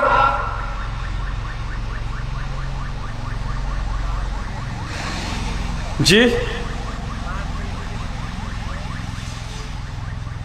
দেখেন, কারণ যদি বের করতে না পারেন এই ভুলগুলো আবার আপনারাই করবেন, নিজেরাই করবেন। আবার কিভাবে করে ফেলবেন? আমি 5টা কারণ বলছি। কয়টা? 5খানা। 1, নবীর আদর্শকে আদেশকে লঙ্ঘন করা। 2, নবী যাকে নেতা বানিয়ে দিয়েছেন সেই নেতারও আদর্শকে আদেশকে উপেক্ষা করা। 3, মুসলিমদের মধ্যে মতভেদ। কি বলেন তো? ওই যে 50 জন সাহাবীর মধ্যে অধিকাংশ বলছে নিচে নেমে পড়বো, আর কিছু সাহাবী বলছে না নামবো না। আরে নবী এখন আদেশ করে নাই, কেন নামবো? আর অধিকাংশ বলছে যে না জিতে গেছে, থেকে কি লাভ, নেমে পড়েছে। তো সাহাবীদের মধ্যে কি কথা বলেন? মতভেদ। মতভেদ করেছে, কিন্তু মতভেদের সমাধান নিয়েছে কি তারা? নবীর কাছ থেকে সমাধান নিয়েছে না। কোথা থেকে সমাধান নিয়েছে? নিজের বুদ্ধি, যুক্তি, কিয়াসকে প্রাধান্য দিয়েছে। নবীর আদেশের চাইতে কিয়াস, যুক্তি, বিদ্যা, আরে জিতে গেছি থেকে কি লাভ? নবী তো বলে দিয়েছে জিতে গেলে নামবে না। সরাসরি নবীর আদেশকে লঙ্ঘন করা হয়েছে। 4, দুনিয়ার প্রতি লালসা। 5, মতভেদ হয়েছে, নবীর কাছে সমাধান নেওয়া হয় নাই। কথাকে বুঝতে পারলেন চাচা? আবার দেখেন 1, নবীর আদর্শকে লঙ্ঘন। আপনার নবীর আদর্শকে লঙ্ঘন করছেন কি করছেন না? কথা বলেন। নবীর আদর্শ, নবীর আদেশকে লঙ্ঘন করেন কি করেন না? সব জায়গাতে আদর্শকে লঙ্ঘন করছেন। 2, দুনিয়ার প্রতি লোভ লালসা আপনাদের আছে না নাই? লোভ লালসা আছে না নাই? আরে আমাদের সবার মধ্যে লোভ, যা করবো শুধু দুনিয়াকে দেখানোর জন্য। যে যা করি আমরা দুনিয়াকে দেখাবো, মানে একজন ছেলে বিয়ে করবে, তারপরে বিয়েটাও আল্লাহর সন্তুষ্টির জন্য না, মানুষকে দেখাবে। এগুলো লৌকিকতা আছে না নাই? একটা ছেলে বিয়ে করতে যাচ্ছে, বলছে কিছু থাক আর না থাক বউটা সুন্দরী হলেই হবে। কেন? কেন ওর স্বপ্ন যে বউটাকে নিয়ে মোটরসাইকেলের পিছিয়ে নিয়ে রাত শেষ আর ঘুরে বেড়াবে। আর লোকে দেখবে বলে বাপ রে বাপ, পেয়েছে রে একটা, মানে পেয়েছে একটা, মানে এ আগে থেকে যে না আমি বিয়ে করছি সুন্দর একটা মেয়ে। কেন? উদ্দেশ্য এটাই, মানুষকে দেখাবো, লোকেও বলবে যে অমুকের বউটা অনেক সুন্দর। ভাই এমন আছে না নাই? আছে না নাই? আছে। মানে আল্লাহর সন্তুষ্টির জন্য বিবাহ পর্যন্ত আপনি করছেন না। একটা মেয়ে যদি 5 ওয়াক্ত সালাত আদায় করে, মেয়েটা বোরখা পর্দাকে মেনটেন করে চলে, হাত মোজা পরেও চলে, কিন্তু মেয়েটা যদি একটু কালো হয়ে গেছে তাহলে আপনি গিয়ে দেখে রিজেক্ট করে দিয়ে চলে আসছেন। আছে না নাই? কথা বলেন। আছে। একটা মেয়ে দেখছে যে না মেয়েটা 5 ওয়াক্ত নামাজি, অনেক পরেজগার, কিন্তু মেয়েটার স্বামী মারা গেছে, বিধবা, অথবা মেয়েটা তালাক প্রাপ্তা, তালাক ঘটে গেছে, কিন্তু আপনি একজন ছেলে দেখতে গিয়েছেন কি ও বিবাহিত মেয়ে, বিধবা, বিয়ে করছেন না, কিন্তু মেয়েটা 5 ওয়াক্ত সালাত আদায় করে, টাকা অনেক বেশি, সব দিক দিয়ে ঠিক আছে, কিন্তু মেয়েটা শুধু ডিভোর্সি মেয়ে অথবা বিধবা মেয়ে, এই যে রিজেক্ট করে চলে আসছেন। আছে না নাই? কেন? সমাজ কি বলবে? কিরে অন্যের খাওয়া জিনিস খাচ্ছিস? আছে না নাই? কথা বলেন। মানে দেখছেন যে না মেয়েটা সব দিক দিয়ে পারফেক্ট, মানে দেখতেও সুন্দর, 5 ওয়াক্ত সালাত আদায় করে, কিন্তু মেয়েটা স্বামী মারা গেছে, মেয়েটার দোষ কি? স্বামী যদি মারা যায় মেয়েটার দোষ কি? মেয়েটার ডিভোর্স, তালাক হয়ে গেছে। আরে ভাই তালাক হওয়া খারাপ কিছু নয়, তালাক হওয়া খারাপ কিছু নয়। দুজনের মধ্যে অ্যাটাচমেন্ট হয়নি, দুজন সংসারে পারেনি, তারা হারাল ভাবে ডিভোর্স হয়ে গেছে, পৃথক হয়ে গেছে, কিন্তু আপনি বলছেন যে না একবার বিয়ে হয়েছিল, আবার ওই মেয়েটাকে কে বিয়ে করবে? তুমি এখন তুমি এই দুনিয়াকে চিনতে পারোনি। তুমি যে মেয়েটাকে বিধবা বলে, তালাকপ্রাপ্ত বলে আজকে বিয়ে করলে না, আর তুমি যে মেয়েটিকে সুন্দর মনে করছো, ভার্সিটিতে পড়ে, ভার্সিটিতে অনার্স করেছে, মনে ওই মেয়েটাকে তুমি বিয়ে করে নিয়ে আসছো সৌন্দর্য দেখে। তুমি জেনে রাখো, তোমার সত্য কথা বলা যায়, ওই মেয়েটা ভার্সিটিতে পড়েছে। আমি বলছি ওই মেয়েটা 1 জন নয়, 10 জন, 20 জন, 30 জন, কতজনের কাছে তার কাপড়টা তুলেছে তুমি এখনো জানো না। ওই বিধবা মেয়ে, তালাকপ্রাপ্ত মেয়ে, ও বৈধভাবে একজনের কাছে হালাল হয়েছে, হালাল পদ্ধতিতে একজনের কাছে গিয়েছে। তো তুমি যাকে যে গার্লফ্রেন্ডের পেছনে ছুটছো, যে মেয়েটার পেছনে ছুটছো, 14ই ফেব্রুয়ারি নিয়ে পরিকল্পনা করছো, ওর জীবনে যে কত 14ই ফেব্রুয়ারি হয়েছে, প্রতিদিন রাত্রে যে কত 14ই ফেব্রুয়ারি হচ্ছে, ওই যে কত জায়গাতে যে শরীরটাকে অন্য পুরুষকে দিয়েছে তুমি জানো না। তুমি একটা কেউ খেয়েছে তার জন্য তুমি রিজেক্ট করে দিয়েছো। তুমি যেটাকে ঘরে পুষছো ওকে 50 জন খেয়েছে, এটা বাস্তব। তুমি জেনে রাখো, তোমার ওই ভার্সিটির পড়ার ওই মেয়েটার চাইতে একজন বোরকা পুরোহিতা, একজন তালাকপ্রাপ্ত মেয়ে অনেক গুণে ভালো, অনেক গুণে ভালো। আল্লাহ সুবহানাহু ওয়া তাআলা তোমাদের বোঝার তৌফিক দান করে। সকলে পড়ি আমিন, আমিন। এই 5টা জিনিসকে মনে রাখবেন। বিজয় যদি নিতে চান, 1, নবীর আদেশের বাইরে যাওয়া যাবে না। 2, যাকে আল্লাহ নবী নেতৃত্ব দিয়েছেন সে নেতা যতক্ষণ কোরআন হাদিস দিয়ে কথা বলবে তার আনুগত্য করতে হবে। 3, মতভেদ যদি হয় নিজের বুদ্ধি দিয়ে মতভেদ সমাধান করা যাবে না, কোরআন হাদিস দিয়ে সমাধান করতে হবে। 4, মতভেদ যদি ঘটে যায় আল্লাহ নবীর কাছে সমাধান নেওয়ার চেষ্টা করতে হবে। 5, দুনিয়ার প্রতি লোভ লালসা কমিয়ে ফেলতে হবে। আল্লাহ সুবহানাহু ওয়া তাআলা তুমি আমাদেরকে কথাগুলো বোঝার তৌফিক দান করে, সকলে বলি আমিন। আল্লাহ এই গোটা বিশ্বের মুসলিমদেরকে তুমি আবারও গোটা বিশ্বে এই শান্তির ঝর্ণাধারা আমাদের উপরে বাড়তে দাও, সকলে বলি আমিন। আচ্ছা, প্রশ্ন উত্তর আছে নাকি? হ্যাঁ,